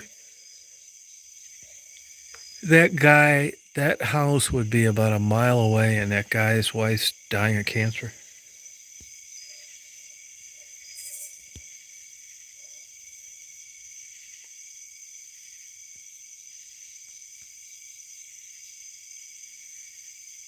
Well, okay.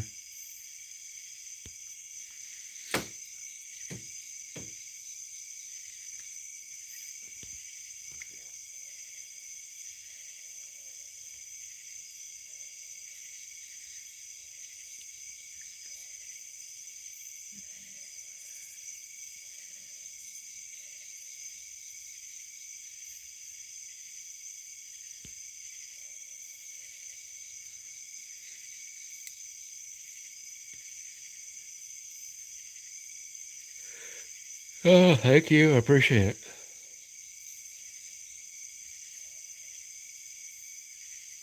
Yeah, it does. I never met them. I never met them.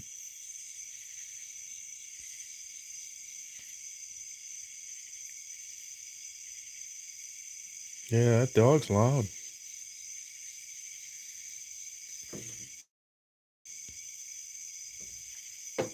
All right, Frederick. Good seeing you here. Thank you.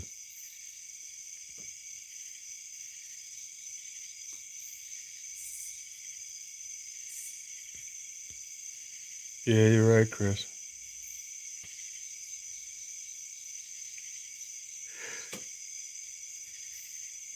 Oh,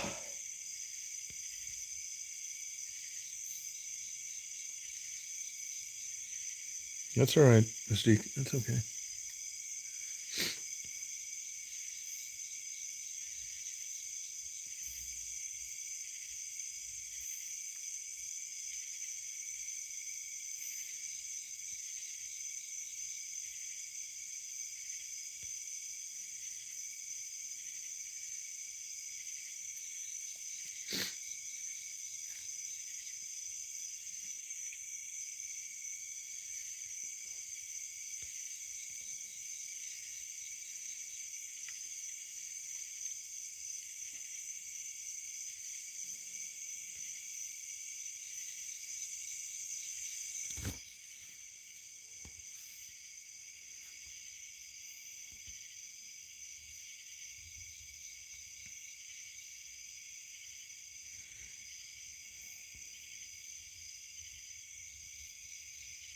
Yeah, I'm getting tired.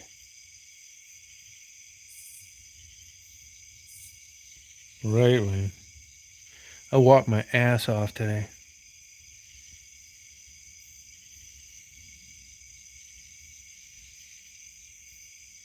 Good, T-Stove. Better. So better. I'm taking that Trintrolix. Oh, you did too, Beth?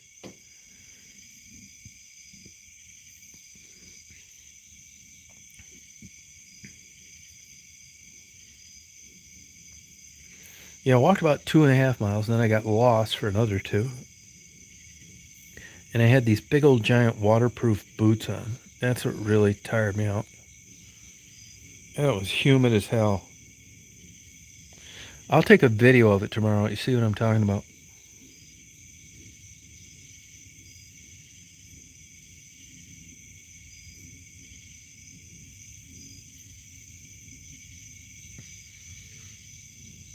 Here you go, Beth. Yeah, Trintellix, yeah. I think it's helped.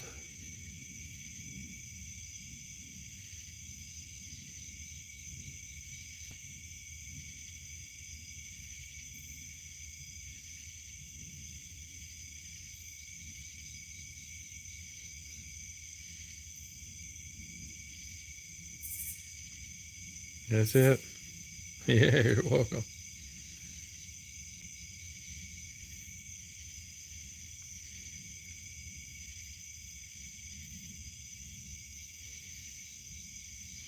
Yeah, Reed ought to write a book.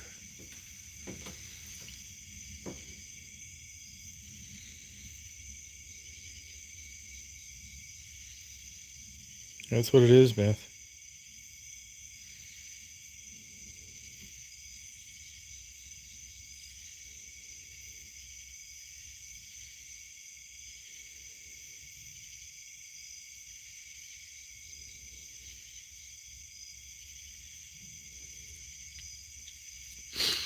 I was talking to this guy today that's going to fix my van. He said he's not a drinker, but him and his wife drank a bottle of wine about a month ago. And he said he got on an online auction and bought 4 used school buses.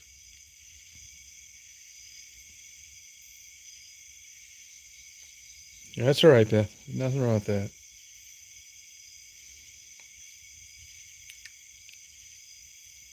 Yeah, I'm for it, Drifter. You can count me in on it. You want me to buy one of those school buses?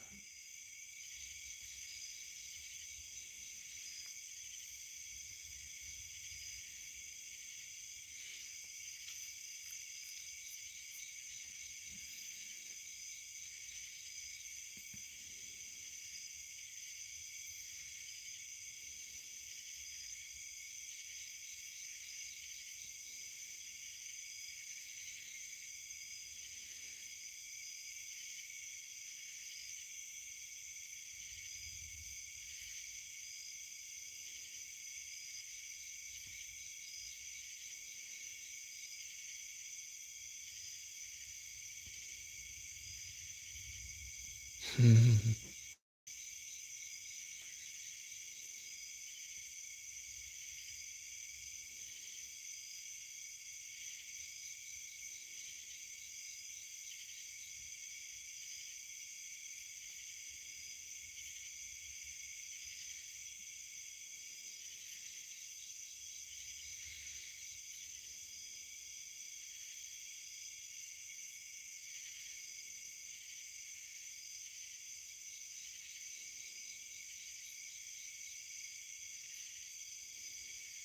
Yeah, we can do it, Wayne.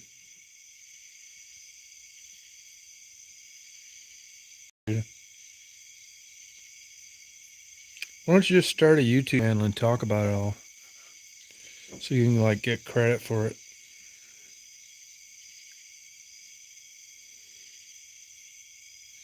Planes cost too much. T-Stone.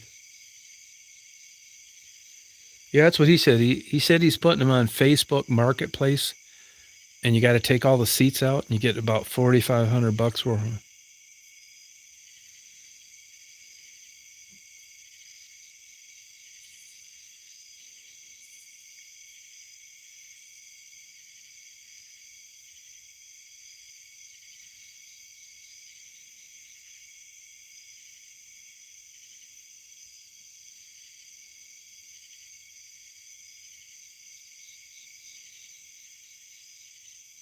Oh, do you, Beth? That's cool.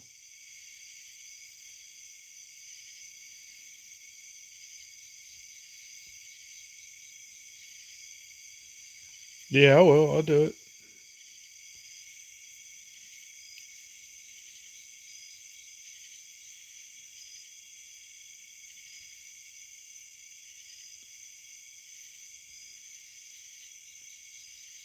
Oh, yeah, that's cool, Beth. He told me he does better on Facebook Marketplace than Craigslist.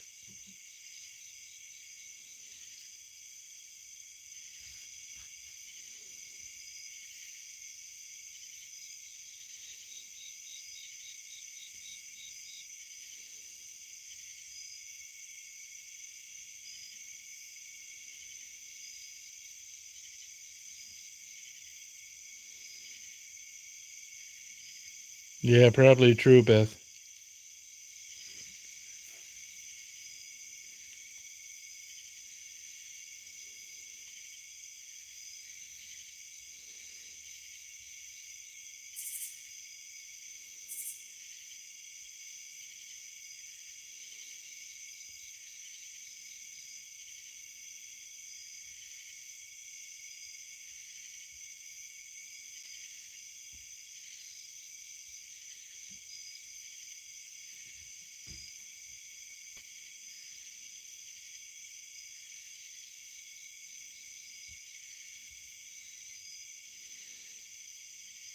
Yeah, that's it. Well, I'm going to go in and get one more beer. Truth serum. Excuse me while I pop open another.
Marty and Daisy are sleeping.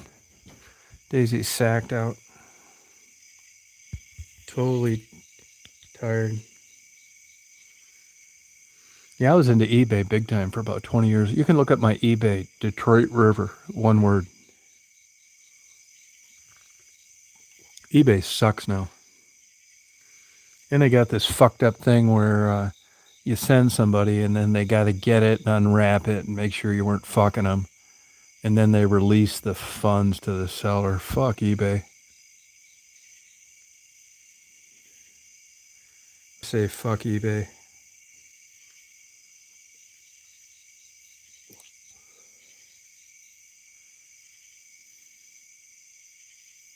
Yeah, they're fucking terrible. eBay was so good when it first started. It was good for about 15 years. eBay sucks now. Yeah, you can check out my eBay thing, Detroit River, one word. I might never use eBay again, to be honest with you.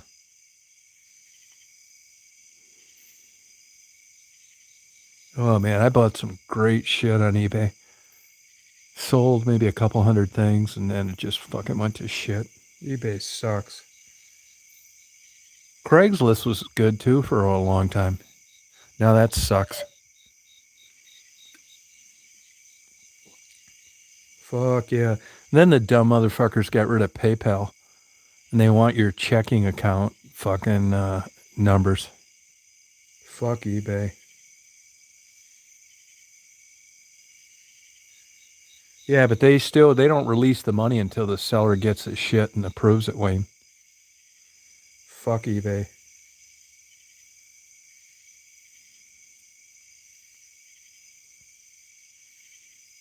I don't fuck with it anymore, T Stell. I don't collect anything, man. Once I went into the nut house for the second time, I had about 2 weeks to like I knew when I got there, it's like I better make really good use of this or I'm gonna fucking probably off myself when I get out of here. And one of the conclusions that I came with while I was there was that I gotta quit collecting fucking shit. I mean, I realized that I liked buying, but I didn't like selling. Bunch of fucking stupid questions, people bitching. I always thought they paid too much, shipping, fucking around, hope it gets there in one piece.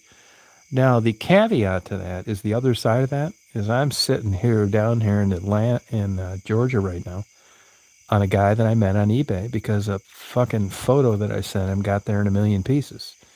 So, I say eBay sucks with reservation because it worked out for me, and that's why I'm here now because of eBay. But I had a ton of fucking fun on eBay, man. I really did. It was so great at the beginning. You're right, Drifter. That's true. Oh man, I was really into marble collecting. Antique marbles, machine mades and vintage. Uh, handmade German swirls. I really did well. I bought some negative collections on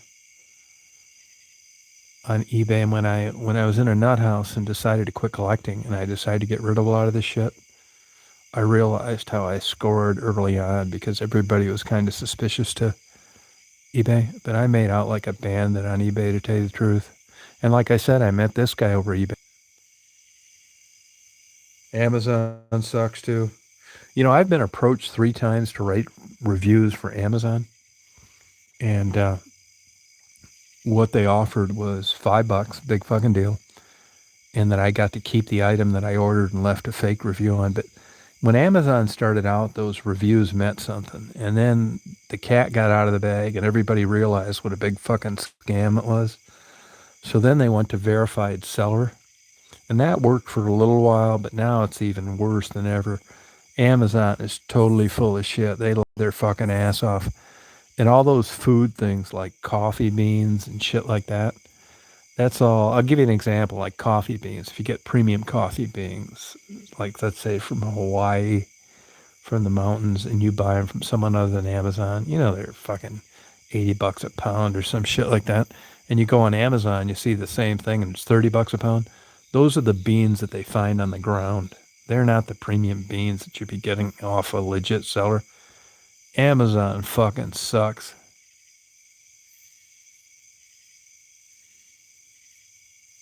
That's what happened to me, Wayne. I was a hardcore obsessed collector for about 20 years. I'm not bragging, but I sold my marble collection for about $260,000, and then I sold all my Abraham Lincoln letters and a bunch of other shit, Confederate War. So I lived for about 10 years off stuff that I had bought on eBay earlier. And then that's how I had about, I sold most of my stuff, lived for about 10 years. And then I had about $300,000 worth of good paper. I mean, good shit. I still have one collection left. And actually, I sold it to this guy, the guy that I'm down here with now, for 150 grand. And what made me do that was I realized, I mean, my thinking was when I was collecting all these things was that, it was historically relevant. And when I decided to cash out, I could just list this stuff. And I realized after about 3 months, I am not a good seller. I don't want to answer all these fucking stupid questions. I didn't like selling at all. I didn't like all that, fucking back and forth bullshit. And, now the eBay caters itself to the fraudster, not the seller. They started that where you couldn't even leave a negative to some fucking crooked seller. So I realized after I started to sell some of these things that I was not going to be a good seller. I didn't want to fuck around. I was a fanatic and anal about packing. And if you look at my feedback, it speaks for itself. But I knew long term that I wasn't going to be able to put up with these fucking jack-offs.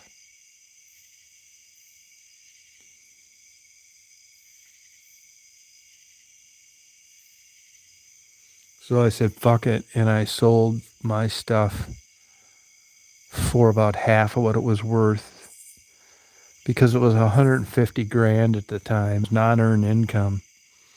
And that was going to buy me a lot of time because everything I had was paid for. And since I concluded that I didn't want to collect anymore, it was worth it to me.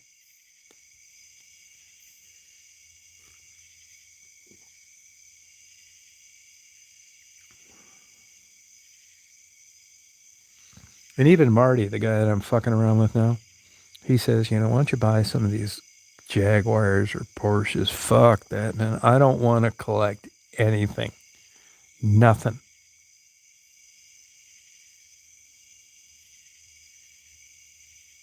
That's exactly right, Beth. That's exactly right. Good night, Rita. Great to see you. Hey, Tanya. No, I mean, I think I made money on the things that I sold before I sold out at the end. But I don't collect anything anymore. I think it's a form of mental illness. At least it was for me. I was absolutely obsessed with collecting ephemera, prose, books, Bibles. And it's still haunting me, to tell you the truth. Although they're not old, I have a book collection in Michigan that I'm going to fucking drag down here. If I was smart, I'd get a dumpster and throw them all away.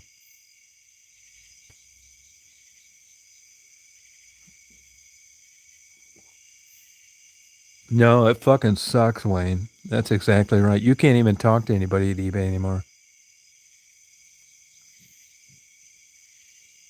I'm the same way, Bopak. Oh, do you, Beth? You collect stamps? Yeah, believe me, I was totally obsessed with collecting. Honest to God, man. I would the last thing I would do before I went to bed was check auctions and eBay. And the first thing I do when I get up in the morning, I drove my fucking ass off. I think about this sometimes. And I also had a lot of fun doing it. I went to a lot of marble shows. I mean, if you'd have told me when I was at the height of my marble collecting that there was a collection out in LA, I would bite the bullet, get a one-way ticket out to LA and fly out to the place where these marbles were at. I did the same thing with glass negatives and celluloid negatives. I had about 2 million, 2 million negatives that I collected. I had 6,300 photo albums. Just fucking nuts.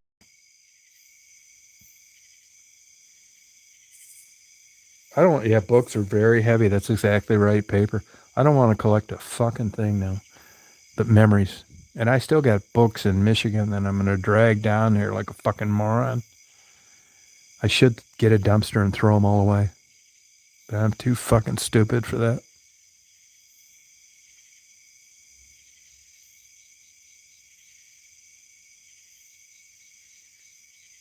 Yeah, and I've given away some really expensive, nice shit, and I have some left that I'm willing to give it to my YouTube followers. I don't give a fuck what it costs, to be honest with you. I got some really nice, cool shit. I've got some stuff reserved for people that I've known on YouTube for a long time. Custom made birdhouse. Okie, she doesn't come on here anymore because she's had some health problems. I got that Save Faye in Wisconsin. I got an H.H. Bennett original black and white photo of the Wisconsin Dells. I got a bunch of good shit I will give to people that I know on YouTube.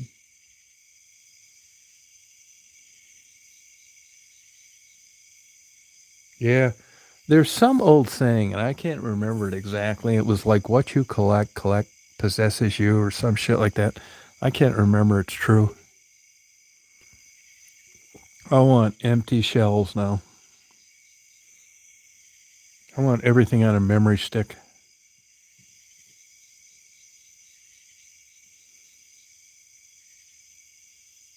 Yeah, that's what it is. What you hold holds you. That's what it is, Wayne. Yeah, thank you. Fuck, I don't want to collect anything now.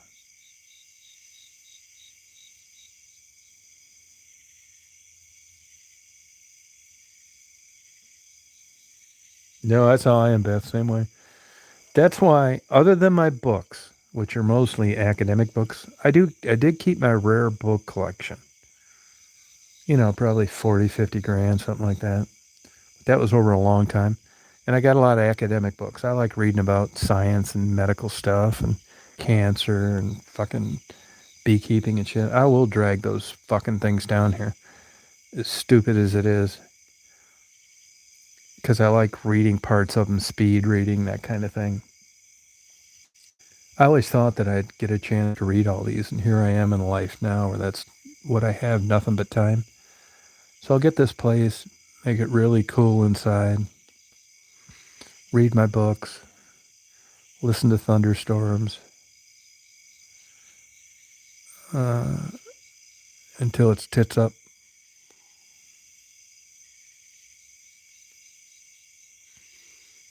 Yeah. Yeah, fucking crazy is what it is.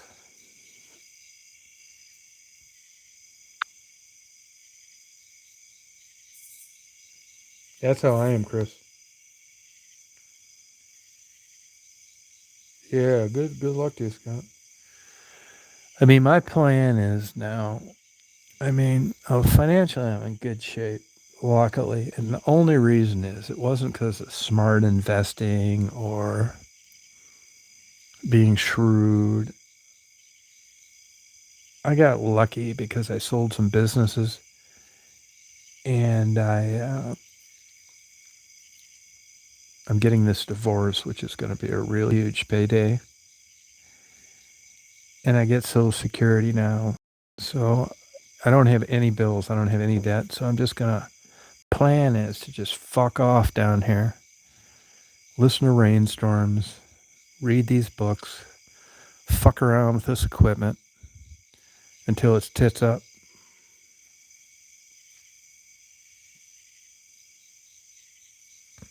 I read a lot of stuff. I have so many books on poetry, uh, a lot of science, all versions. Big animal nut. I'm obsessed with trees, history. I'll be moving probably about 11,000 books down here.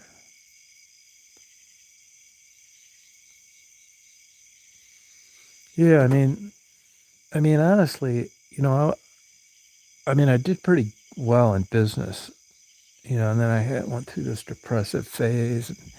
I went up to West Branch to like help my sister, and that worked for a while. And then I was kind of stuck up there, nothing to do.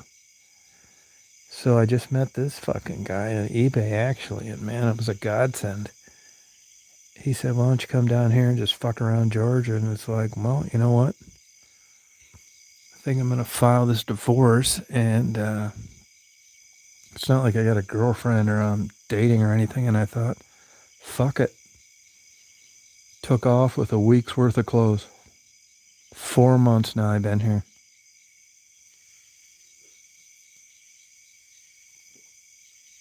Yeah, that was that tree out by Metro Airport. Yeah. So here's exactly my plans here. This is exactly what it is. So I get Social Security now. I haven't even spent any of my Social Security money. I've been getting money put into my account since June, I guess. I get some money from YouTube, like $6,000 a month.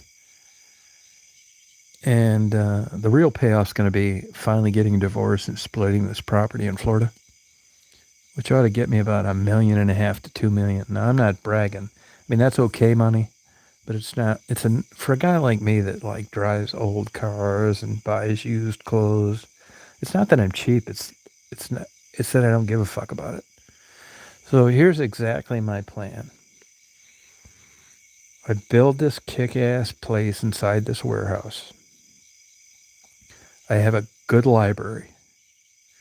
I already told Marty, hey, look, I'll put this money in an account and put your name on it too.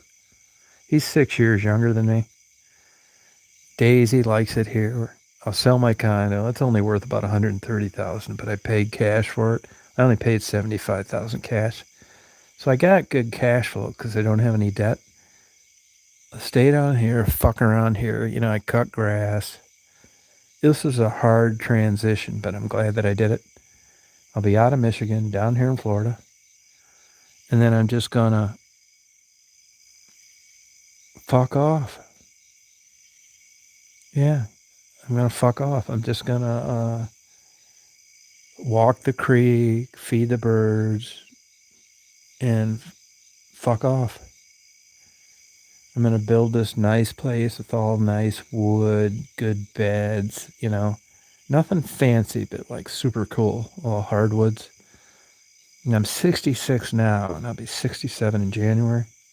I'm not really into like dating or anything. I'm not saying it's impossible, but especially with this Trintellix, I just don't seem to like have too much interest in it. And I'm just gonna fuck around, cut grass, feed these birds, have this library set up, and when it's tits up, and I have Marty's name on my bank account, and he can just keep the money. That's my thinking.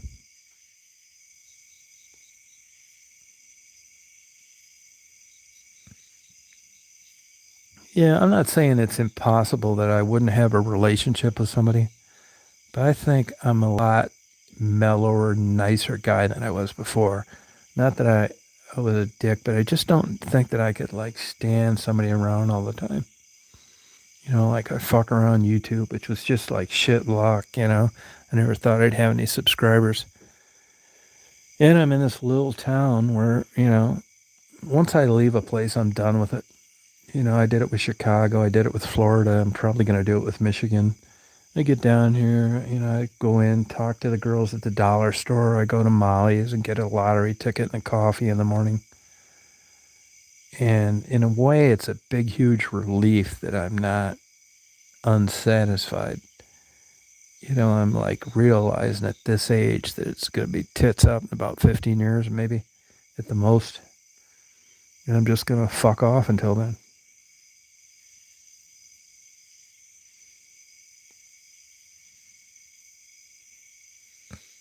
And I'll bet you money, not that that's a lot of money anyway, but Marty was really a good guy to me. This is a perfect stranger that I met. And I just told him, man, it's like, hey, look, I've been in a couple nut houses. I don't want to be, I got a depression problem and I don't really have a plan B. And he said, well, just come down here to Georgia. So that's what I did. Just came down here to Georgia.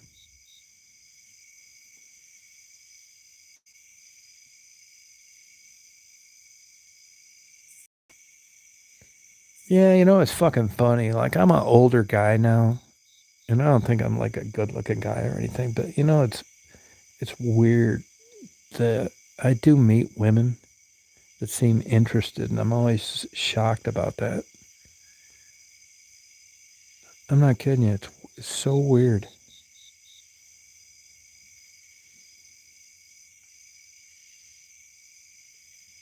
Yeah, I am happier, but I just don't think that I have anything to offer, but that's not the reason why I don't do it. I just think it's genes and like upbringing and life experiences, and I don't know. I'm lucky that I don't like want for much. Yeah, Marty's a great guy. I got super lucky with Marty. Yeah, big time, man. I mean, I can tell you this, that, you go to people's houses and you feel like Marty is the nicest guy I've ever met in my life. He's the kindest, like, most generous guy ever. And the notion that I met him on a bad eBay deal, and that I ended up down here, it's like, geez, I got lucky.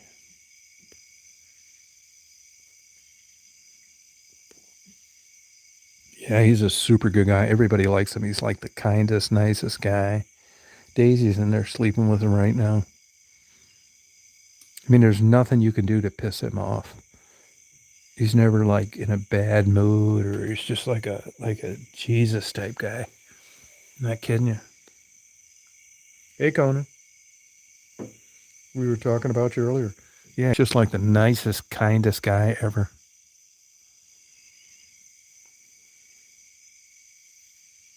I got so lucky with this, man.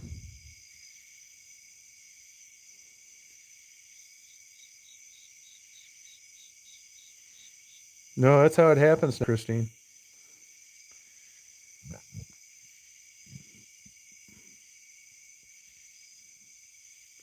Yeah, I got so lucky. You know, when I was up in West Branch, it was cool. I liked living there, but I just could not get out of a funk. And I still don't think I'm out of it 100% now, but there's no pressure here. Like, I can just fuck around and it's cool. Yeah, what happened is I had a panoramic World War II photo, and it had glass. It was, you probably know that panoramic. They're kind of like 3 foot wide, 12 inches tall, and it was in glass. And when he contacted me, I said, "Hey, look, this isn't glass, but I should probably take the photo out, roll it up, and send it to you in a tube. Fuck the glass." And he said, "No, I'd appreciate it if you'd send it in the original glass." So I made a frame for it. I built a frame around it. And believe me, I couldn't have done a better job at packaging this fucking thing. And I sent it. It got there in a million pieces. Fucked up the photo, busted the glass. So he called me and said, "Hey, I hate to tell you, but this got here in bad shape." And I'm thinking, "Oh, fuck." So right away, I refunded his money on PayPal. And he made me back. Said, "You didn't need to do that. It wasn't your fault." It's like, no, no way. So he emailed me and he said, "You don't happen to have any other collectibles, do you?" It's like, fuck yeah, I do. I got a whole basement full. The University of Michigan wanted to buy it, but they only wanted 60% of it. And at the time, I was so goddamn depressed that I didn't want to fool around with details, and I didn't want to be stuck with 40% of it where I had to kiss a bunch of ass. So I just nixed the deal. And then we got talking. Sure enough, he ended up buying me out, wrote me a check for like 137,000 or something like that. And we kept in touch. And it's fucking weird, and I had, was dealing with depression, and really wasn't any reason for me to be in West Branch anymore. And I called him. It's like, "Look, man, I'm having a tough time up here, going fucking crazy again." He said, "Well, just come down here to Georgia. Don't go back there. I'll send one of my trucks up. We'll bring your shit down." And it actually fucking happened. It actually worked. I came in down here with a week's worth of clothes. That was 4 months ago, and I got it fucking made.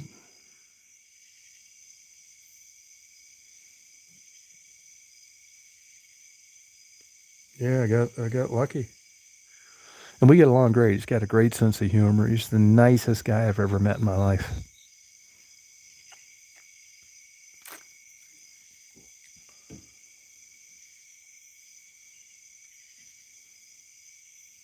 Yeah, serendipity. It's true, Wayne. Oh, yeah, he's like the greatest guy in the world. So basically, this is what he told me when I got down here. So you guys know, if you've been around a while, I mean, I've had my mental health problems, right? I mean, they finally culminated with a couple mental hospital admissions. Actually, 5 years ago, I spent the whole month of June in two different mental hospitals. I just could not get rid of this shit, man. I tried every damn medication there was. I just could not fucking beat it. And it just got worse. And I did better, and it was okay. And I did good, okay for a while, but it was still like, I couldn't even fucking finish painting a room in my house. And, I kept in touch with this fucker. And he came up and bought all my shit. And we kept in touch. And he'd call me and say, hey, how you doing? It's like, well, I'll be honest with you, not too good. You know, not much going on here. I can't get anything done. He said, just come down here to Georgia. And that's exactly what happened. Can you believe that shit? That's what happened.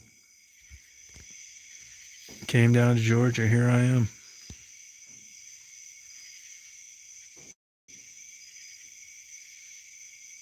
Yeah, and we get along like super great. But it's mainly because of him, not me. There's never any conflict. It's like he's the kindest, most considerate guy in the world. His wife, he's got a wife, they have a really nice house in Hilton Head. And I just got lucky, to be honest with you.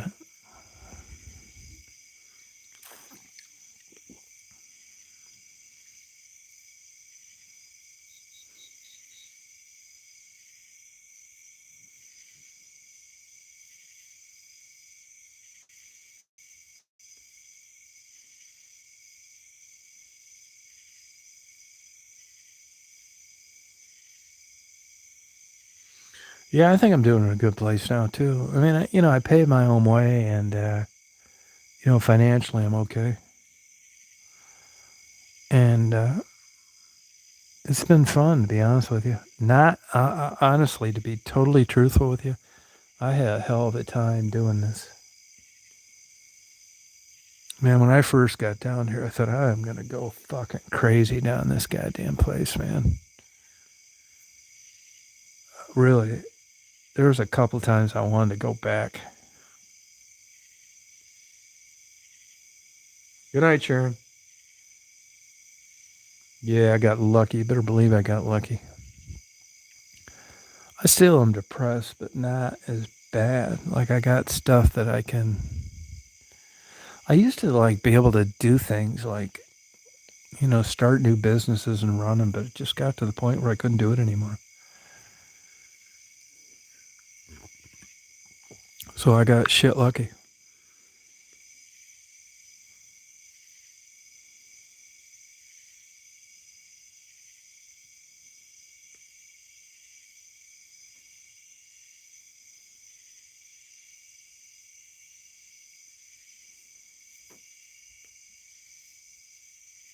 Yeah, super lucky.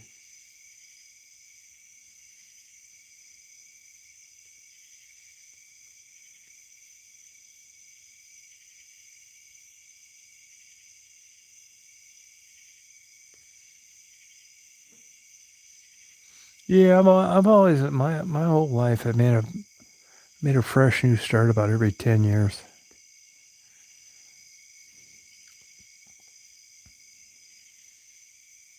Yeah, it sucks, man. Believe me, depression caused me all sorts of shit. Caused me to get married. Caused me to get divorced. Caused me to move to Georgia. Caused me to move to Florida. Caused me to move to Chicago. controlled my whole life. Yeah, it's a bitch, man. See, so what's kind of happened here is like, financially, I'm pretty good shape, and I'm gonna end up doing some things with Marty, who's like a super successful guy, and I don't think I could have done it like I did in the old days. I mean, I did pretty well compared to like a middle class guy, but not in this guy's level. You know what I mean? Let me give you an example. He says to me tonight, he said, I got about 100 grand in an account. I just don't know what to do with it. I'd like to spend it. Why don't you let me go out and buy a new car? And it's like, nah, man, don't do that. Just, keep it. I don't need a new car or that kind of thing. I could afford my own new car, but I'm not really into it. But he's just like really a good guy that wants the best for everybody. Yeah, I got to find some passion. Yeah, I got so lucky, man. It really did. I can tell you this, money is no object down here, which I'm not really into that much as you think. But what's been good for me down here is there's no pressure. Like I do shit around here, but I don't have to. But I want to. He's a very easy guy to be motivated toward.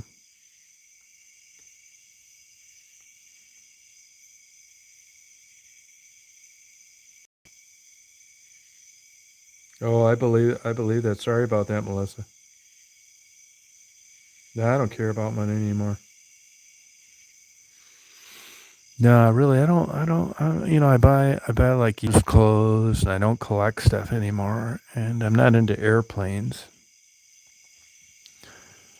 or cars, so nah, it doesn't really interest me really.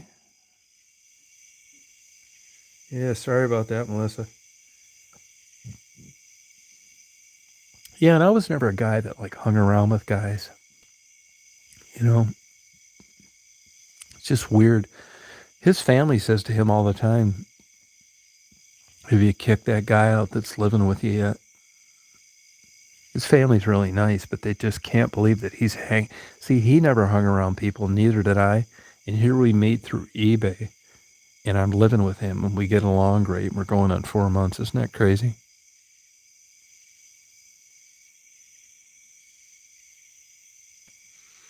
I can tell you one fucked up thing, and I know this sounds weird, but like I don't care that like people care for me. I don't care that like I don't have family. I really don't. It's like I don't know. It's part of my brain. Like if I got sick or terminal, it really wouldn't bother me much. I just would be kind of glad that I wasn't getting bugged by family members or some wife or girlfriend or something. Oh, I'm really like super weird about that shit. I don't. People say, well, people care for you. I don't really care about that. I wouldn't care if anybody cared for me. It's weird.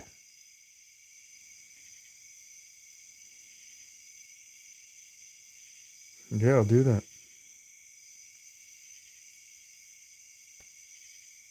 Oh, sorry about that, Simka.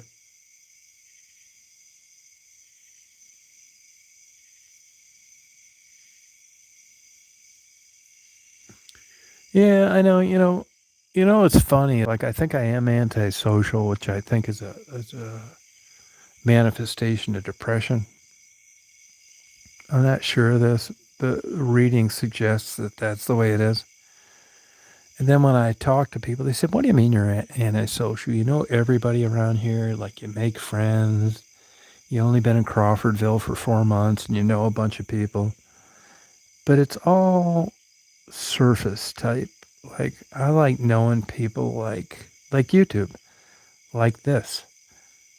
I like knowing people like on this level. And I think if it gets much more in depth than this, then I'm not so good at it. You know what I mean? Like I don't want like intimacy gas. Hey Marilyn, how you doing? Yeah, I'm a Capricorn, yeah. Yeah, I'm a Capricorn, yeah. Yeah, like when I don't get like lonely either, believe it or not. I mean, after all, I bought a book on it, but I never read it. And it's like, fuck, maybe I am lonely. But I don't think I am.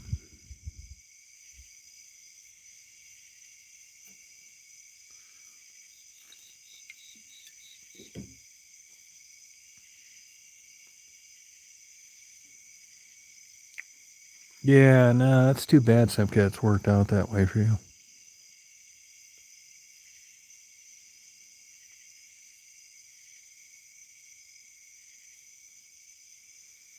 Yeah, I think those astrology signs are a bunch of fucking bullshit. I mean, honestly, in my heart of hearts, I think, well, I'm lucky. I'm surprised I made it to this age. And I think to myself a lot of the times, well, it's not going to be lasting much longer. It's not like you're 20 and you can't figure this out. That's why, in a weird, fucked up way, when I interviewed these drug addicted prostitutes, in a lot of ways, I identified with them, minus, the drugs.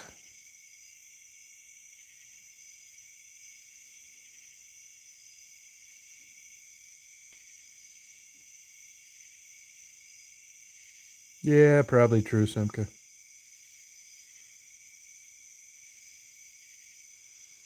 Yeah, I just don't think I'm like a good. Here's the thing too. You're considered a weirdo if you're not like hugging like some significant other and holding their hands walking on the beach, but that's just not realistic. You know,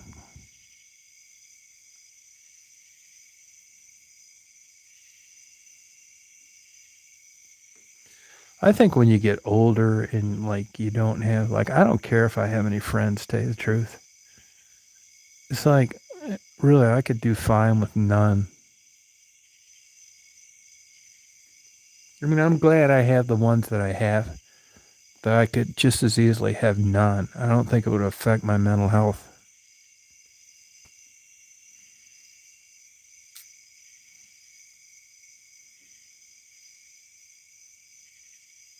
That's what I think, T Stealth. Yeah. Yeah, that's how I am, Beth. I'm the same way too. Yeah, I mean, believe it or not, I had like I can tell you about, include my wife. There were like three women before her that I had great relationships with until it got romantic. There's just something that like goes haywire when it gets romantic.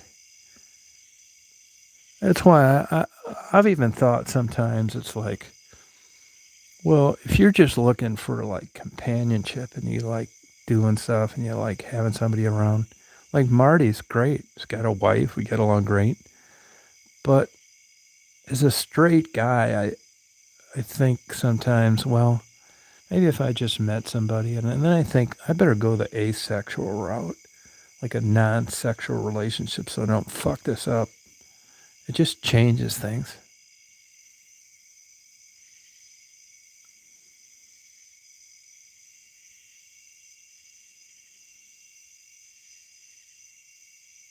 Yeah, it's too bad, Cynthia. Well, just hang in there. Yeah, I didn't care if all my I only have one relative left. I didn't care that they all died. Honestly, I didn't give a fuck. I wasn't that close to any of them anyway. I had people like get mad at me, man. There's a bunch of people like I'd say in the last 20 years, I just decided I didn't want to like be talking to them anymore.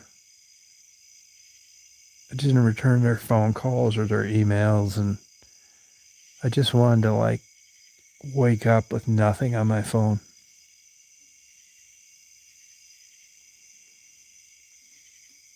But when you look at like psychotherapy or like mental health, you read any of this bullshit, they're going to tell you about friends and like people care and it's all this fucking bullshit. And no one wants to take into account that that's not one size fits all and it doesn't work for everyone.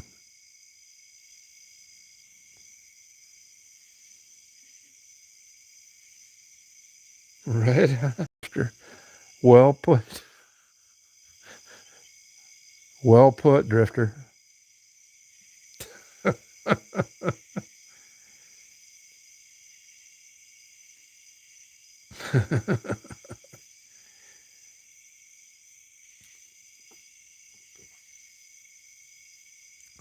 I mean, I'll bet you money, man. I swear to God, I don't know this for sure. But if you held a shotgun to Marty's head and you said, "Hey, I want you to tell me the truth about this fucking Tom Reed motherfucker,"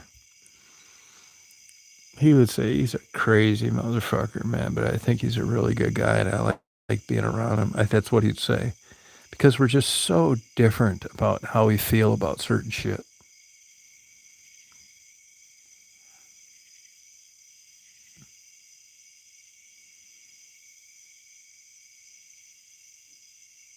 Yeah, that's what I think too, man. Yeah, I'd rather just this is if I now this could be false because sometimes you think you know what you want and that's not really what you want to know. If I had my druthers like I'd like someone that could come down, visit, I could show them the creek,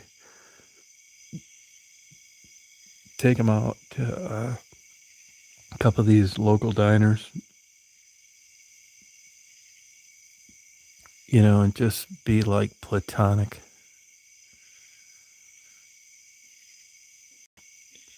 And then I think that's what I want. Yeah, Marty's a great guy. Yeah, he's in there sleeping with him now. Yeah. Yeah, the sex thing seems to fuck shit up. I don't know. It has for me my whole life. I'm on this Trentrelix now, and they say that like it kills your libido, which I would agree with. And when you couple that with my age, but honestly, I know this sounds really fucked up, but I'm going to be honest with you. I think that as a straight guy, I think I was probably a sex addict when I was younger. I had a lot of girlfriends, and it was great. And you know, I think what happens as a straight male, that even though you've got biology working against you because of your age, and then you couple Trentrelix with that, right? So you've got two big giant facts to how you should think about women with regard to a relationship.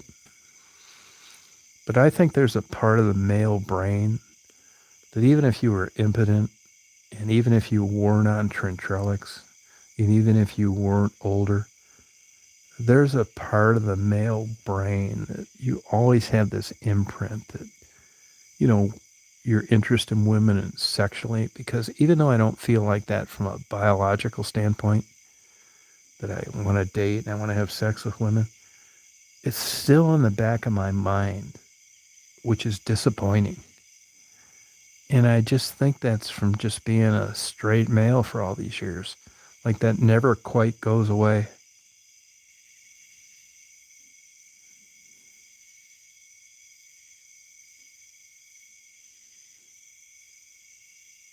Yeah, it's weird. I'll verbalize it. It's like a asexual rating. Just be friends. I'll show you the creek. We'll go out to dinner. I'll take you to Barnes and Noble. But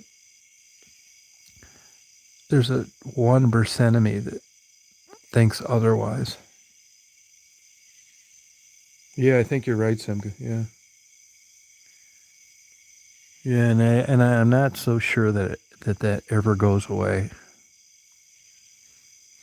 And I say 1%, but if it was 1%, it would seem like it'd be a lot less significant than it is.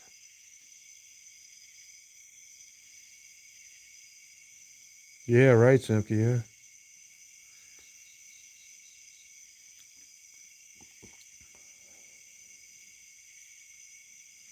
Yeah, yeah, that's right, Chris. Old men having sex in nursing homes.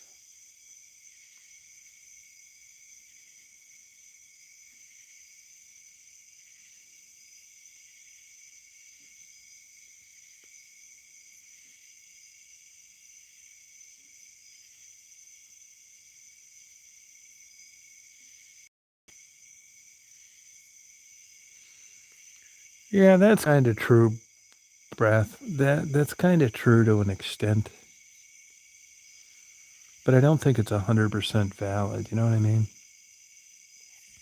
I mean, I think that 99% of me would just like a good friend. You know, we could have a good time, have good interest. You could like enjoy the same things I do, but at the same time, at the end of the night, I want a good blowjob. I hate to say.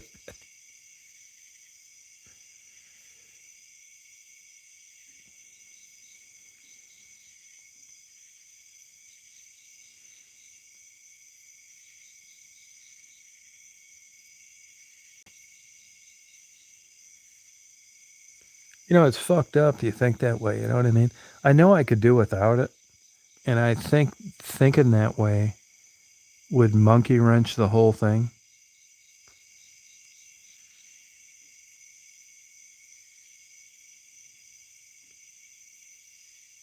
No, I mean it's fucked up, man. I believe it. It really is. I mean, really, on a practical level, I think that that's a great idea. But always linger in the back of your mind. I mean, if you said to me right now, look, you got to make a decision one way or the other, I go with the platonic good friendship, which would have been impossible at like 20 years old. But I think if you said, hey, look, if you want to have someone around, you have common interest, and you're going to have to make a choice right now, and you're going to have to stick to it, and there's going to be a big consequence if you don't, I would pull the lever for platonic. And at the age you think, well, why would you be pulling a lever for platonic at this age? Because it isn't worth that low urge to fuck this whole thing up over something stupid.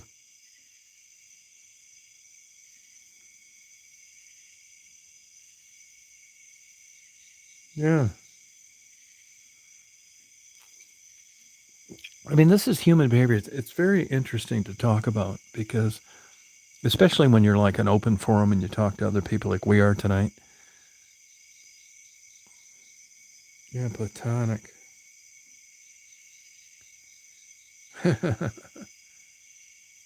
Yeah. Now, here's something just for food for thought. Beth, think about this for a second. Now, this is just, I'm throwing this out there just as an example, okay?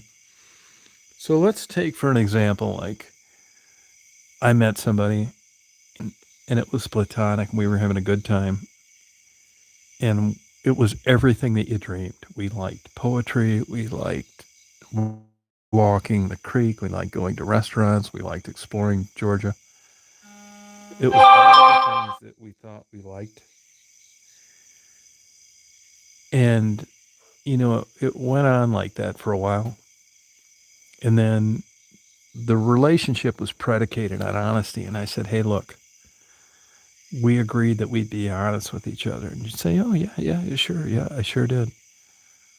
And it's like, well, would you mind getting lost for an hour while I watched Pornhub? So even when you try to like work this out, I don't really know any women that wouldn't be quasi offended if that was the scenario in the real world. You're right, Simka.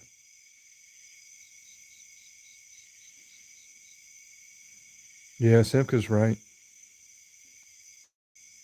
She's right.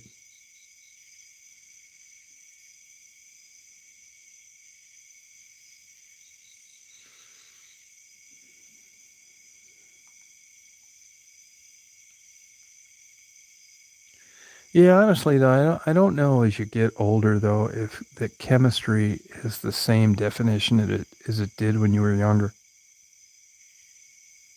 Yeah, you're probably right, Simka. No, to be honest with you, it's funny you should mention that, Beth, because I think I was a total porn addict for like my whole life.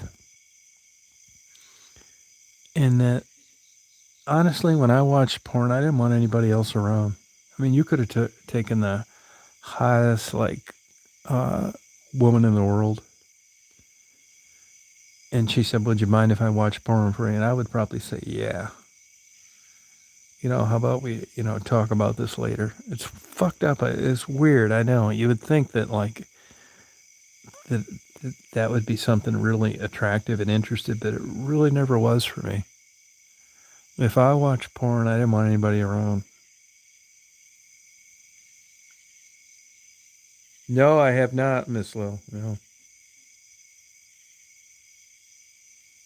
Yeah, it's very weird. Yeah, you're right. Yeah, it's weird.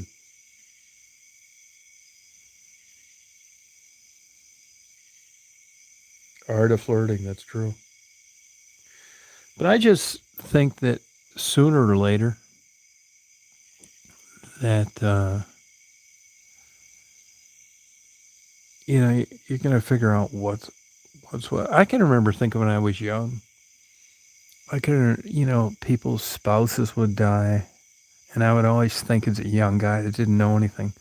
It's like, wow, you're going to be able to go out and test the field now. You're a single man, you're widowed, but sex is the interest is much different when you get older than when you were younger. And honestly, like when I was living in West Branch, there were a lot of older women. I'm talking about like 10 or 15 that were really interested in like me. And it wasn't like that when I was 20. I was chasing women just like every other young guy. And the best I could come up with, that it manifested itself in loneliness, in companionship, as opposed to them finger banging themselves thinking I was some hot, sexy guy, which is much different. So the equation's different as you get older, in my opinion, is the women that I've crossed paths with compared to when I was younger. Hey, salty girl.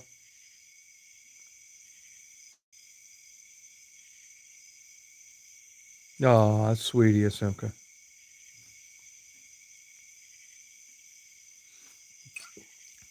And I don't know why this made me think of this, but Simka, when I look back, I'm an older guy. It's all stupid shit. I mean, when you're like in your 20s and your 30s, and I think, wow, I've been really lucky with, my sexual life. And now that I look back at this age, I think, well, you were really being immature, you stupid motherfucker. It's like, why would you look at things in that way? It was not that important.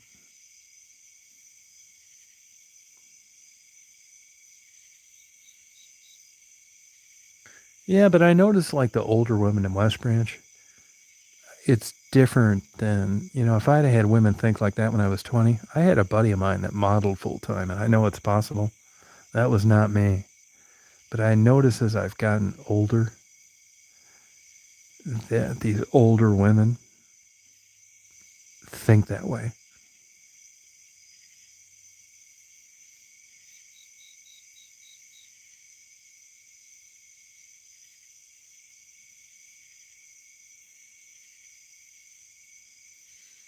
Yeah, I just don't think it really works that way. I mean,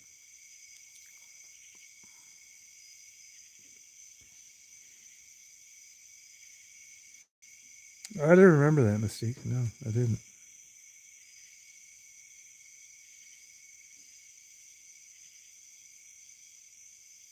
Yeah, and here's another fucked up thing to think about too. Like, I think I mean, I'm not bragging, but I think I'm a kind guy. And when I was kind when I was younger, women would think, this guy's trying to get into my pants. And I find that when I'm kind and I'm older, it seems to get misinterpreted. Rather than just being a good guy trying to do the right thing and, exemplify good character. I think some of these older women think that that's an overture of that I'm interested in them and I'm not. I'm just trying to do the right thing.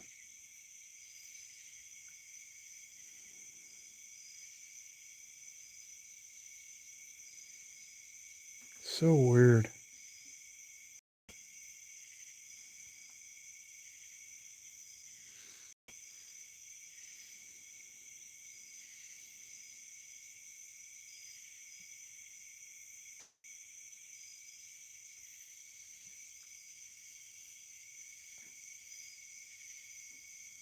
Yeah, but it's not I'm not saying that I'm like some great catch or anything. I'm just saying that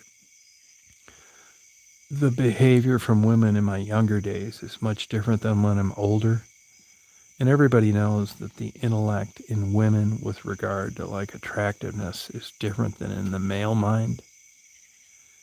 And I'm not so sure that as men's sexual desire diminishes, that when you look at menopause in older women, I think they still have a stronger interest in companionship and friendship and having a good guy in their lives, and all of that can be non-sexual. I mean, I could be wrong, but that's kind of what I think it is. Oh, you know what I mean? Yeah.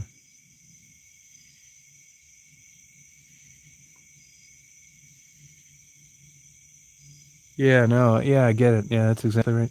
There's an older lady in West Branch, and I really liked her. Her husband died about 10 years ago. I knew him. He was a total douchebag. Just a big loudmouth fucking ignoramus. But anyway, I liked her, and I'd go over there for dinner once in a while, and she would stop by. And honestly,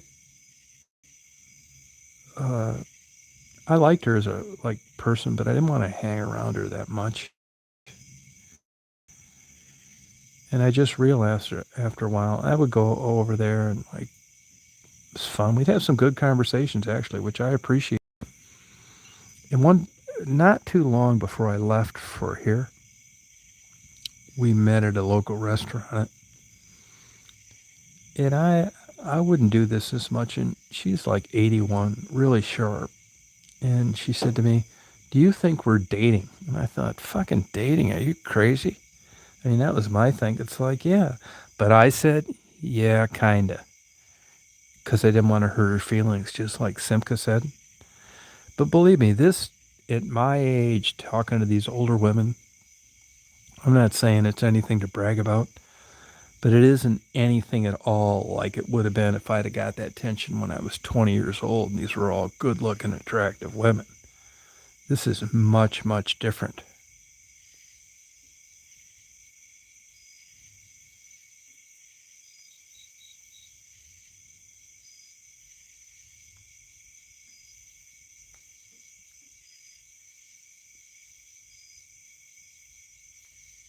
Yeah.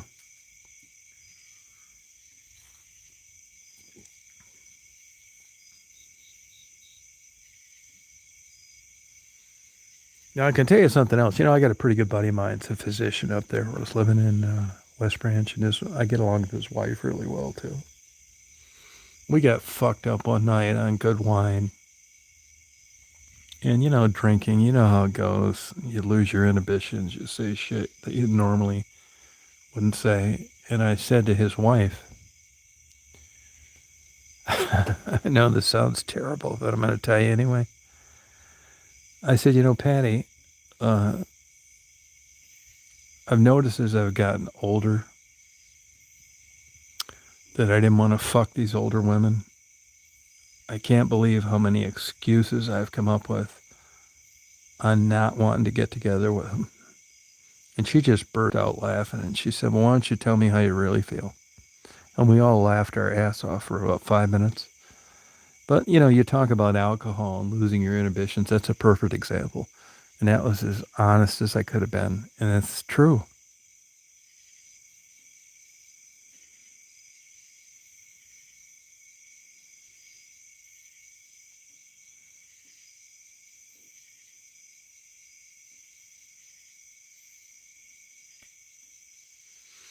I've had women tell me before that what they liked about older guys was that it was over.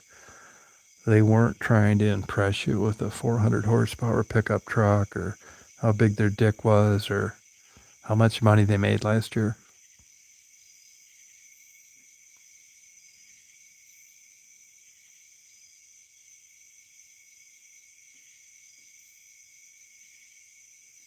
Yeah, I say transparency is the way to go, but there's no agenda. At least not like I was a young guy. So, I mean, it probably suits me well, but there's no like silver lining, no pot of gold at the end of the rainbow.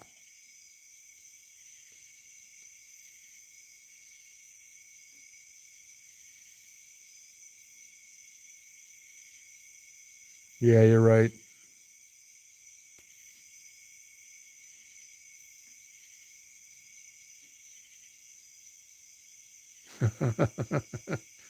Yeah, that's good, Beth.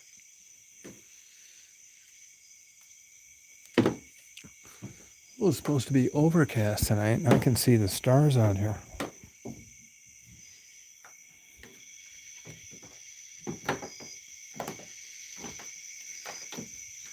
You see that star up there? Good night, Wayne. Good having you on. Thank you. It was a lot of fun. Thank you.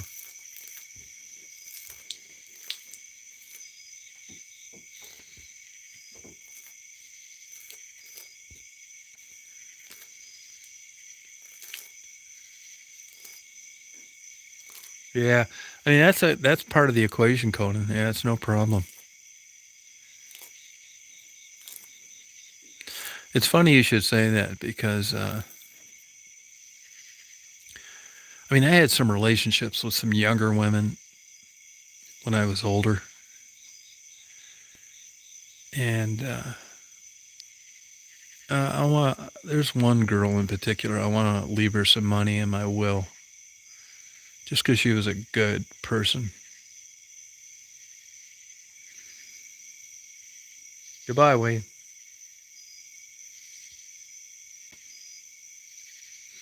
I had an old Jewish girl. Don't get mad, Simka. Jewish woman tell me one time that you're never gonna find a more honest relationship between a sugar daddy and a younger woman because both of them know exactly what they're in for.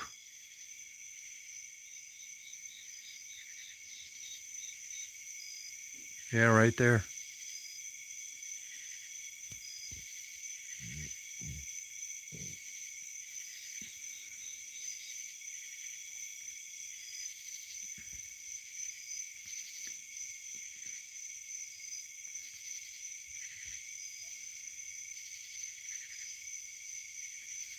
I think Daisy's crying to get out.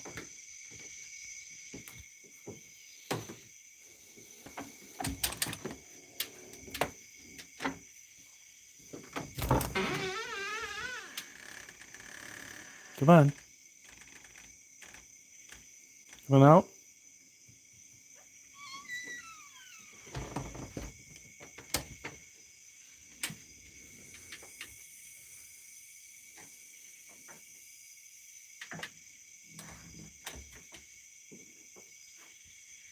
Yeah, Daisy goes back and forth between me and Marty. It's kind of cute, really.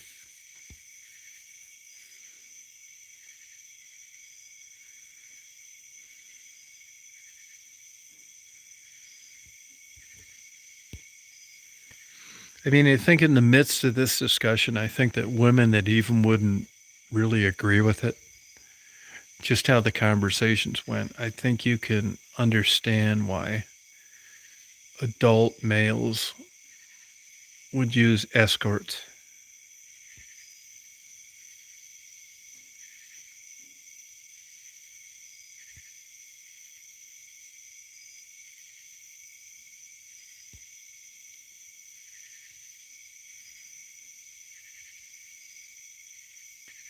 Oh, really, Simka?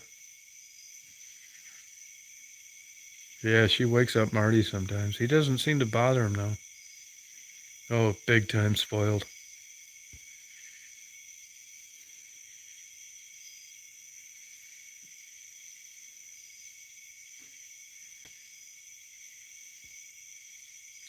I tried my ass off to have a relationship with Jewish women, but it just never worked out.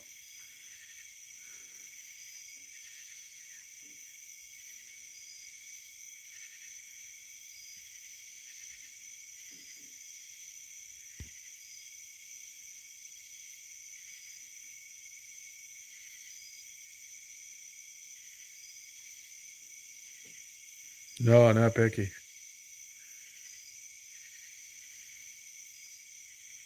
Yeah, it did. Totally took it away. $300. They said it was wet grass or pollen. Yep, totally took it away.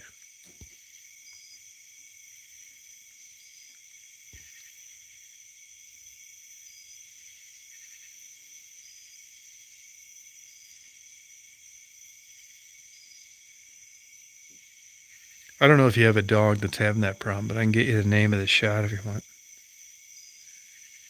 Yeah, it's true, Simka, yeah. C.J. Lang, who was a fantastic porn star, was Jewish.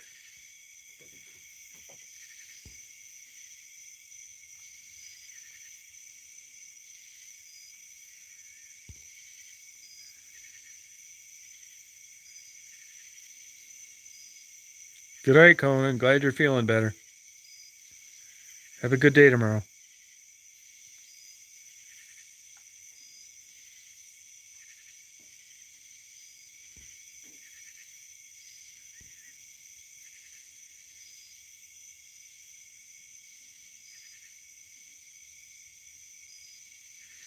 Hey, Beth, how do you find it over there at that casino? Do you meet guys that you're interested in, or you just shut them all down, or what's the deal on that?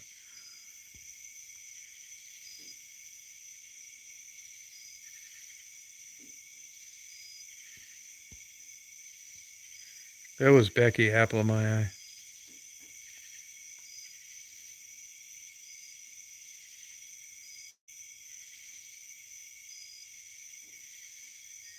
Yeah. No, he's not. I don't think he's a Jew, Frisky. I don't think he is.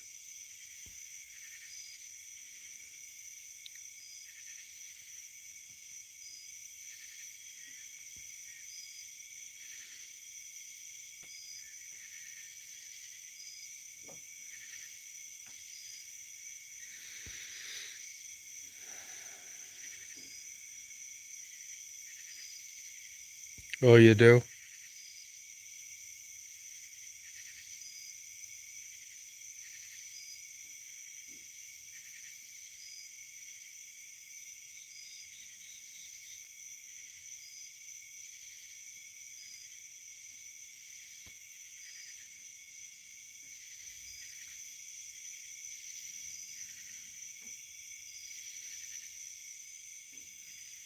Right, Cynthia. Yeah, I think so.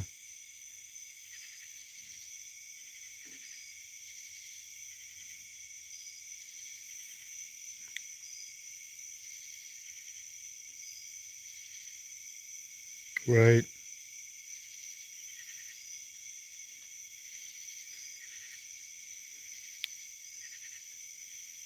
Or you're Baptist, you still.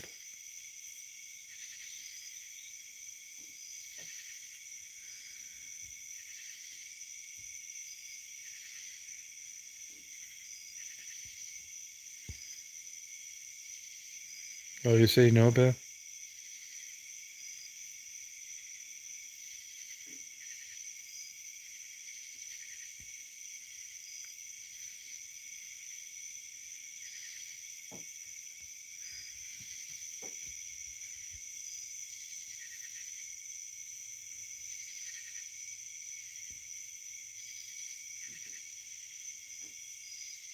Yeah, I like Becky.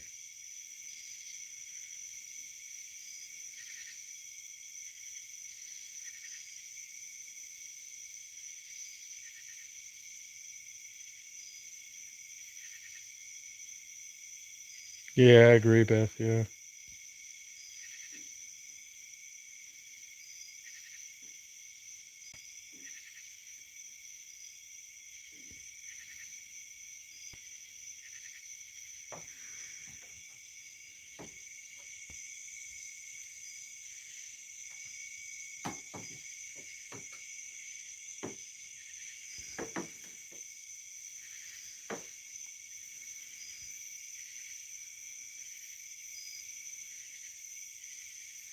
Yeah, I don't blame you. It's not worth it.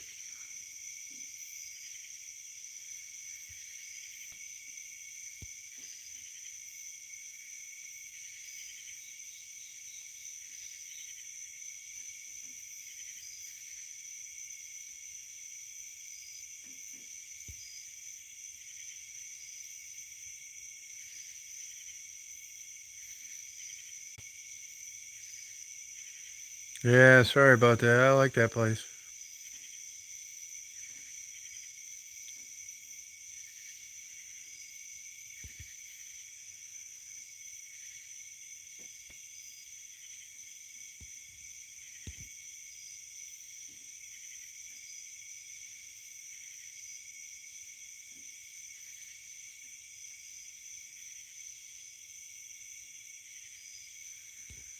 You have to work tomorrow, Beth?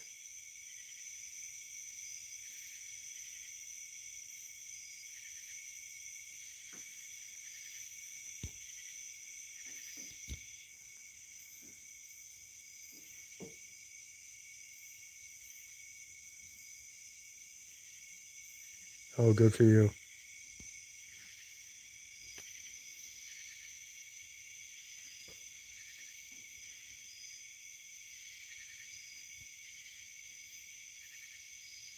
Oh, good.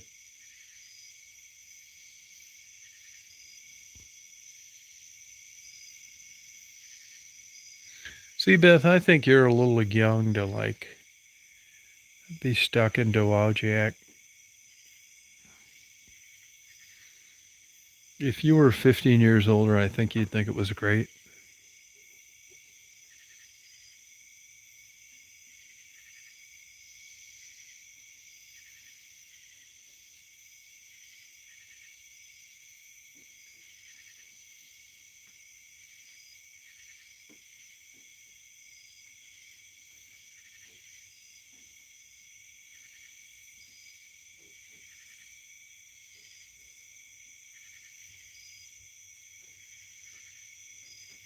Wanderlust, Beth.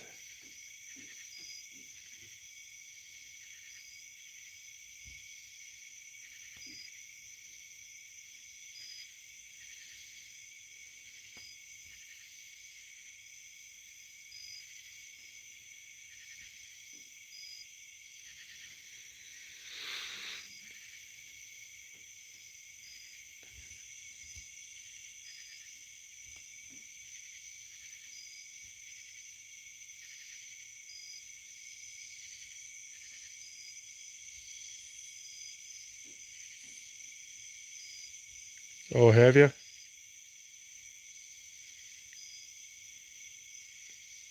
Oh, you like it? Hey, yeah, man, how you doing?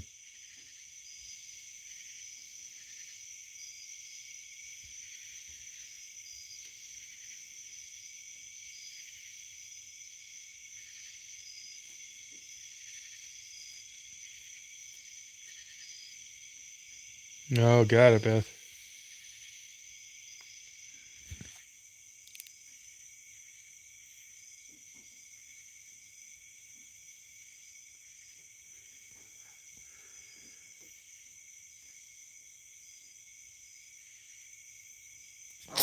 Excuse me.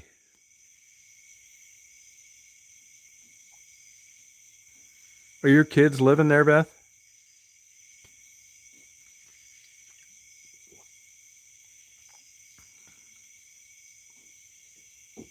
Oh, gotcha.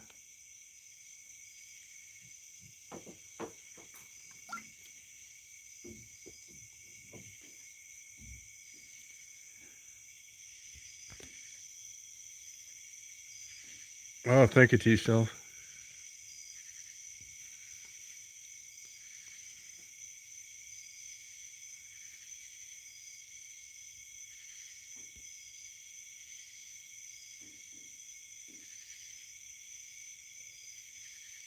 Oh, I'll do some more when I come visit, Christine.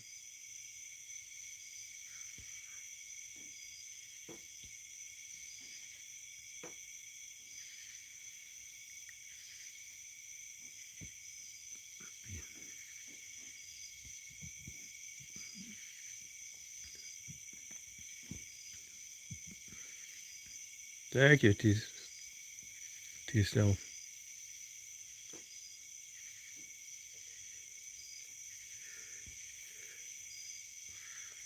You still have kids that live with you, Beth?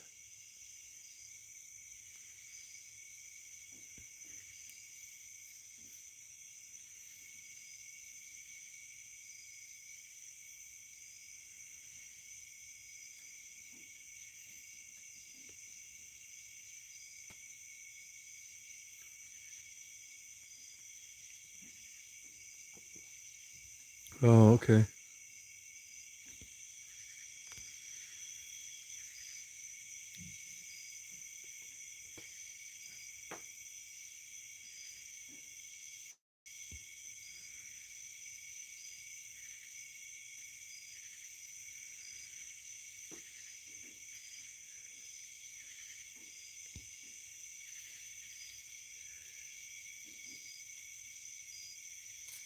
Oh, gotcha. Yeah, there's another lady on here. It's a moderator. Has a son like that.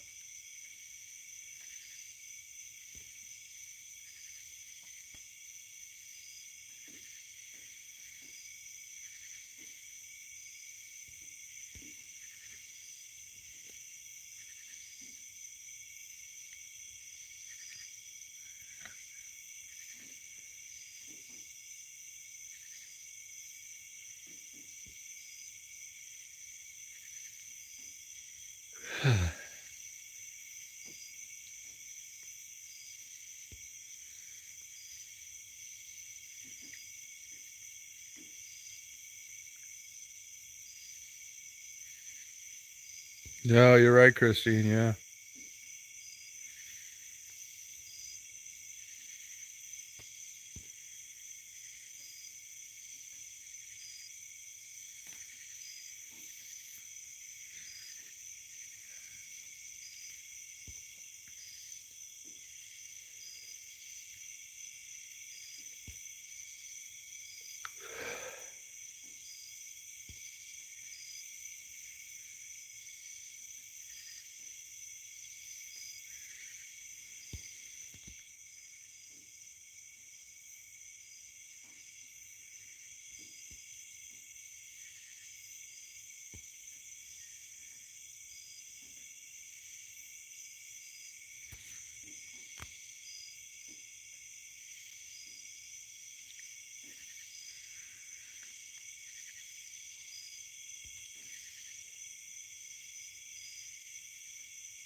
Yeah, that's right, Chris. Yep.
Hey, Mish.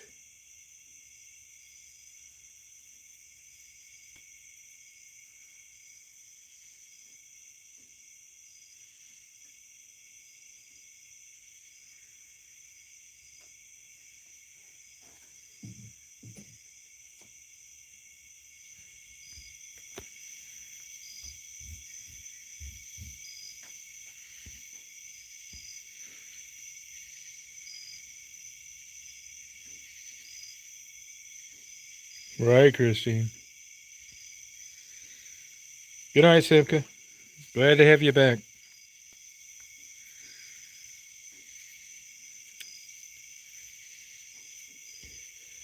I ought to get up there to that casino one of these days.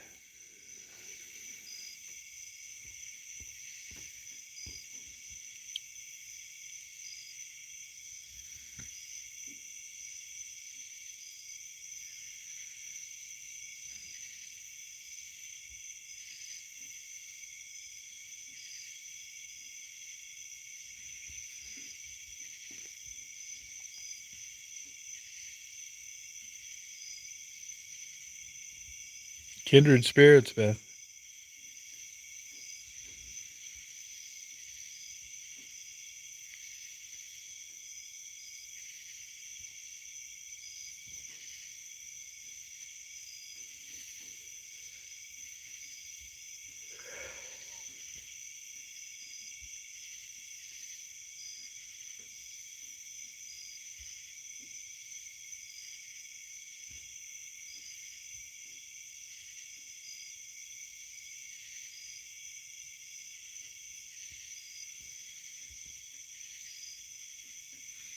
All right, yeah, man. Take it easy.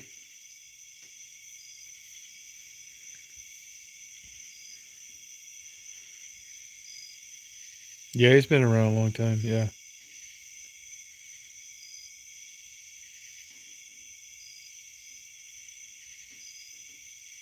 Good night, T-Style.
Oh, oh.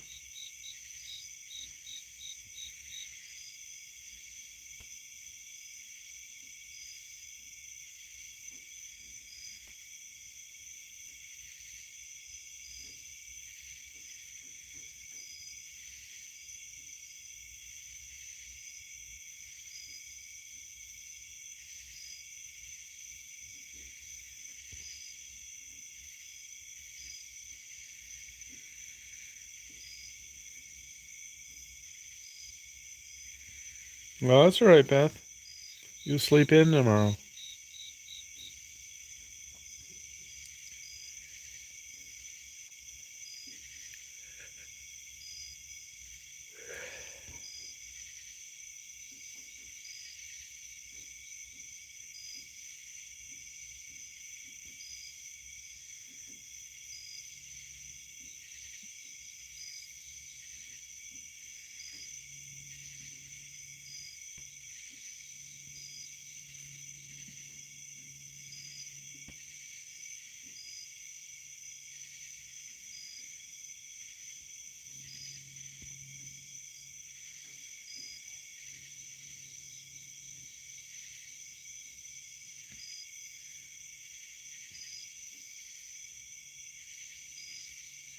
Good night, John boy.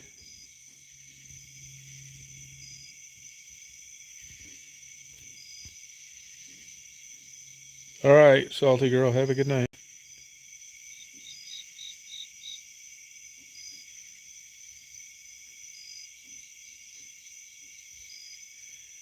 She's reading erotica.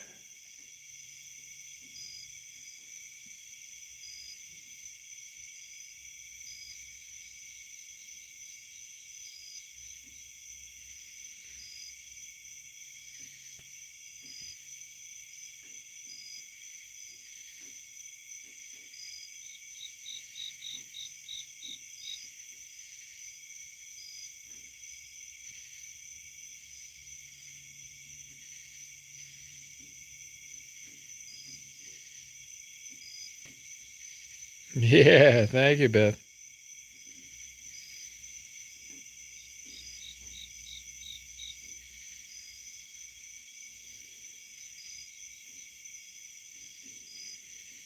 Yeah, no, yeah, they're sleepy.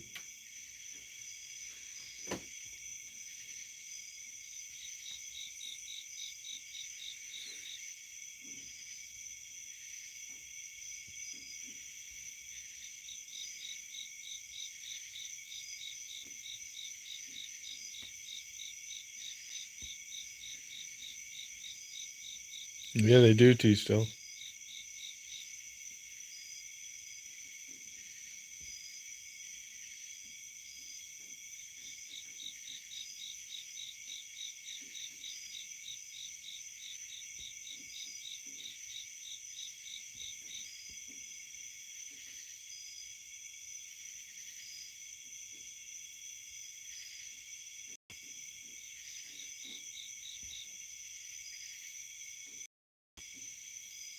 Oh, really, Beth?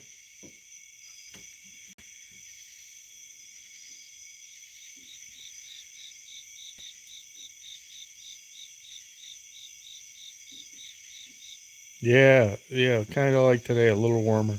Yeah.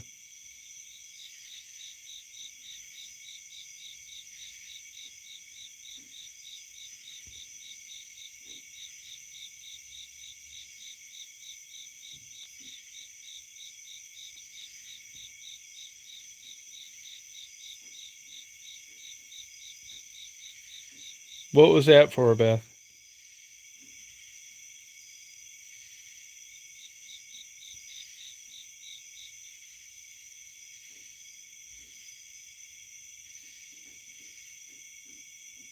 Handing out food for what?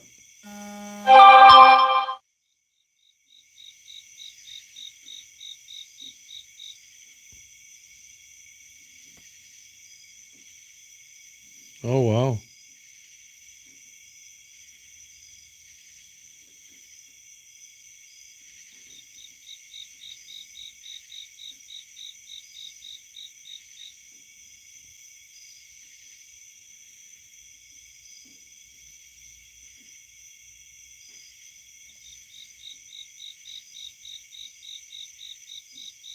Oh, really? No kidding, that long, huh?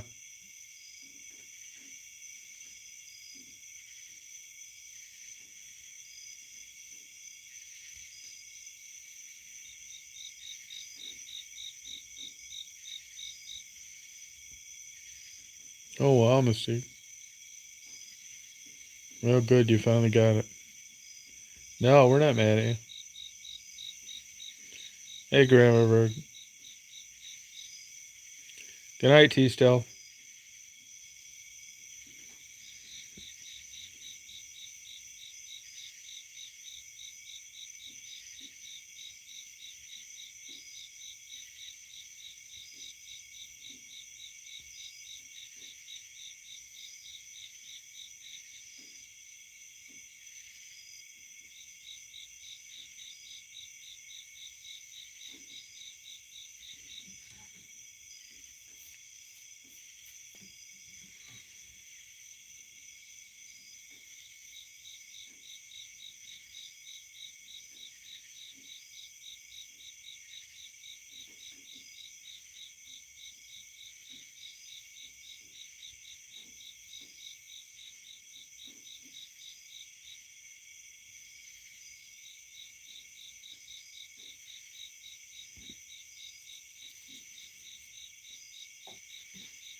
Oh, good, man.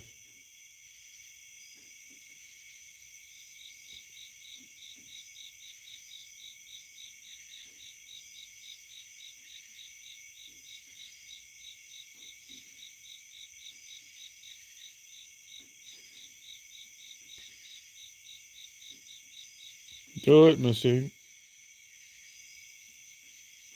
Yeah, it's nice out here.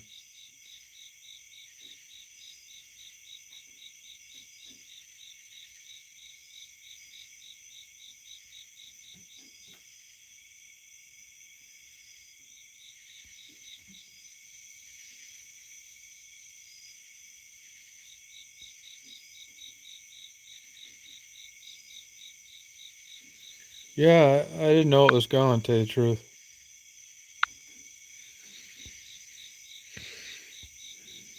That happened to Faye, too.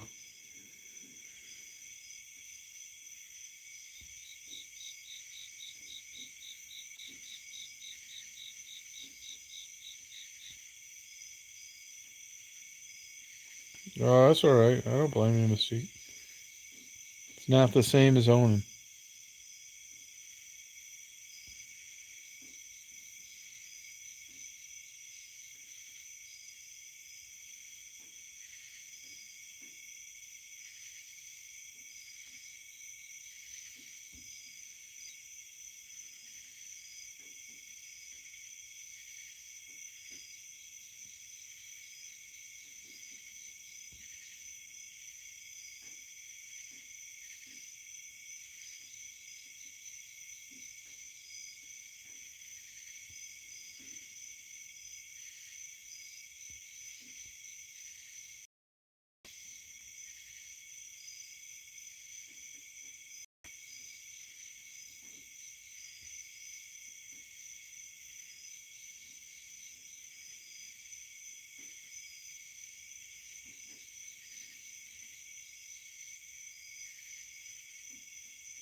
You tired, Beth?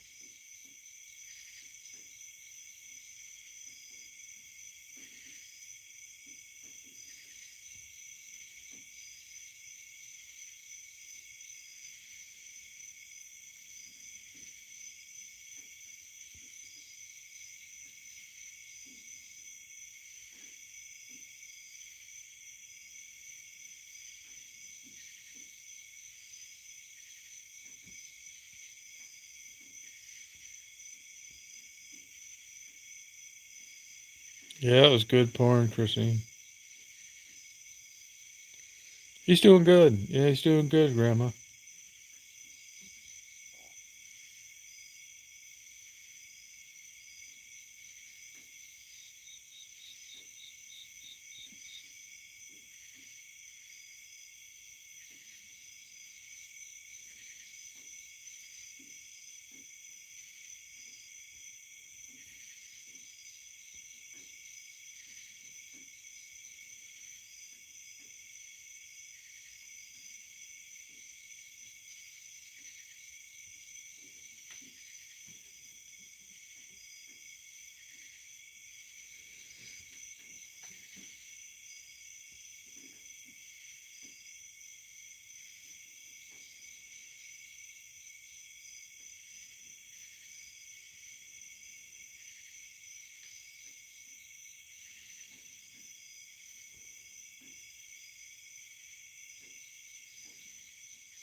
That's what I say.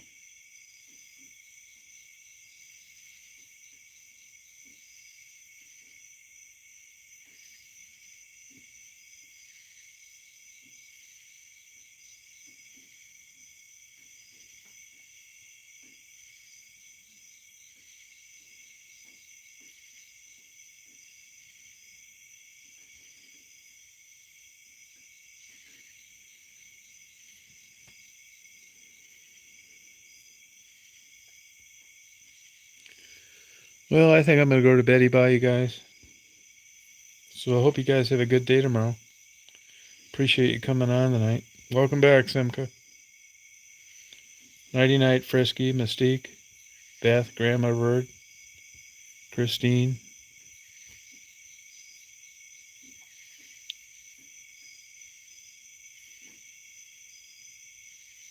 Hey, Letha, good night. Nighty night. Yeah, have a good sleep, Beth.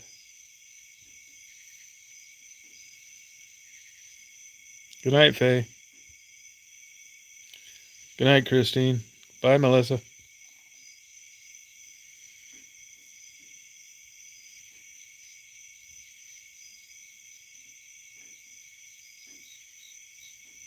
Good night, Mystique. Bye bye, Beth.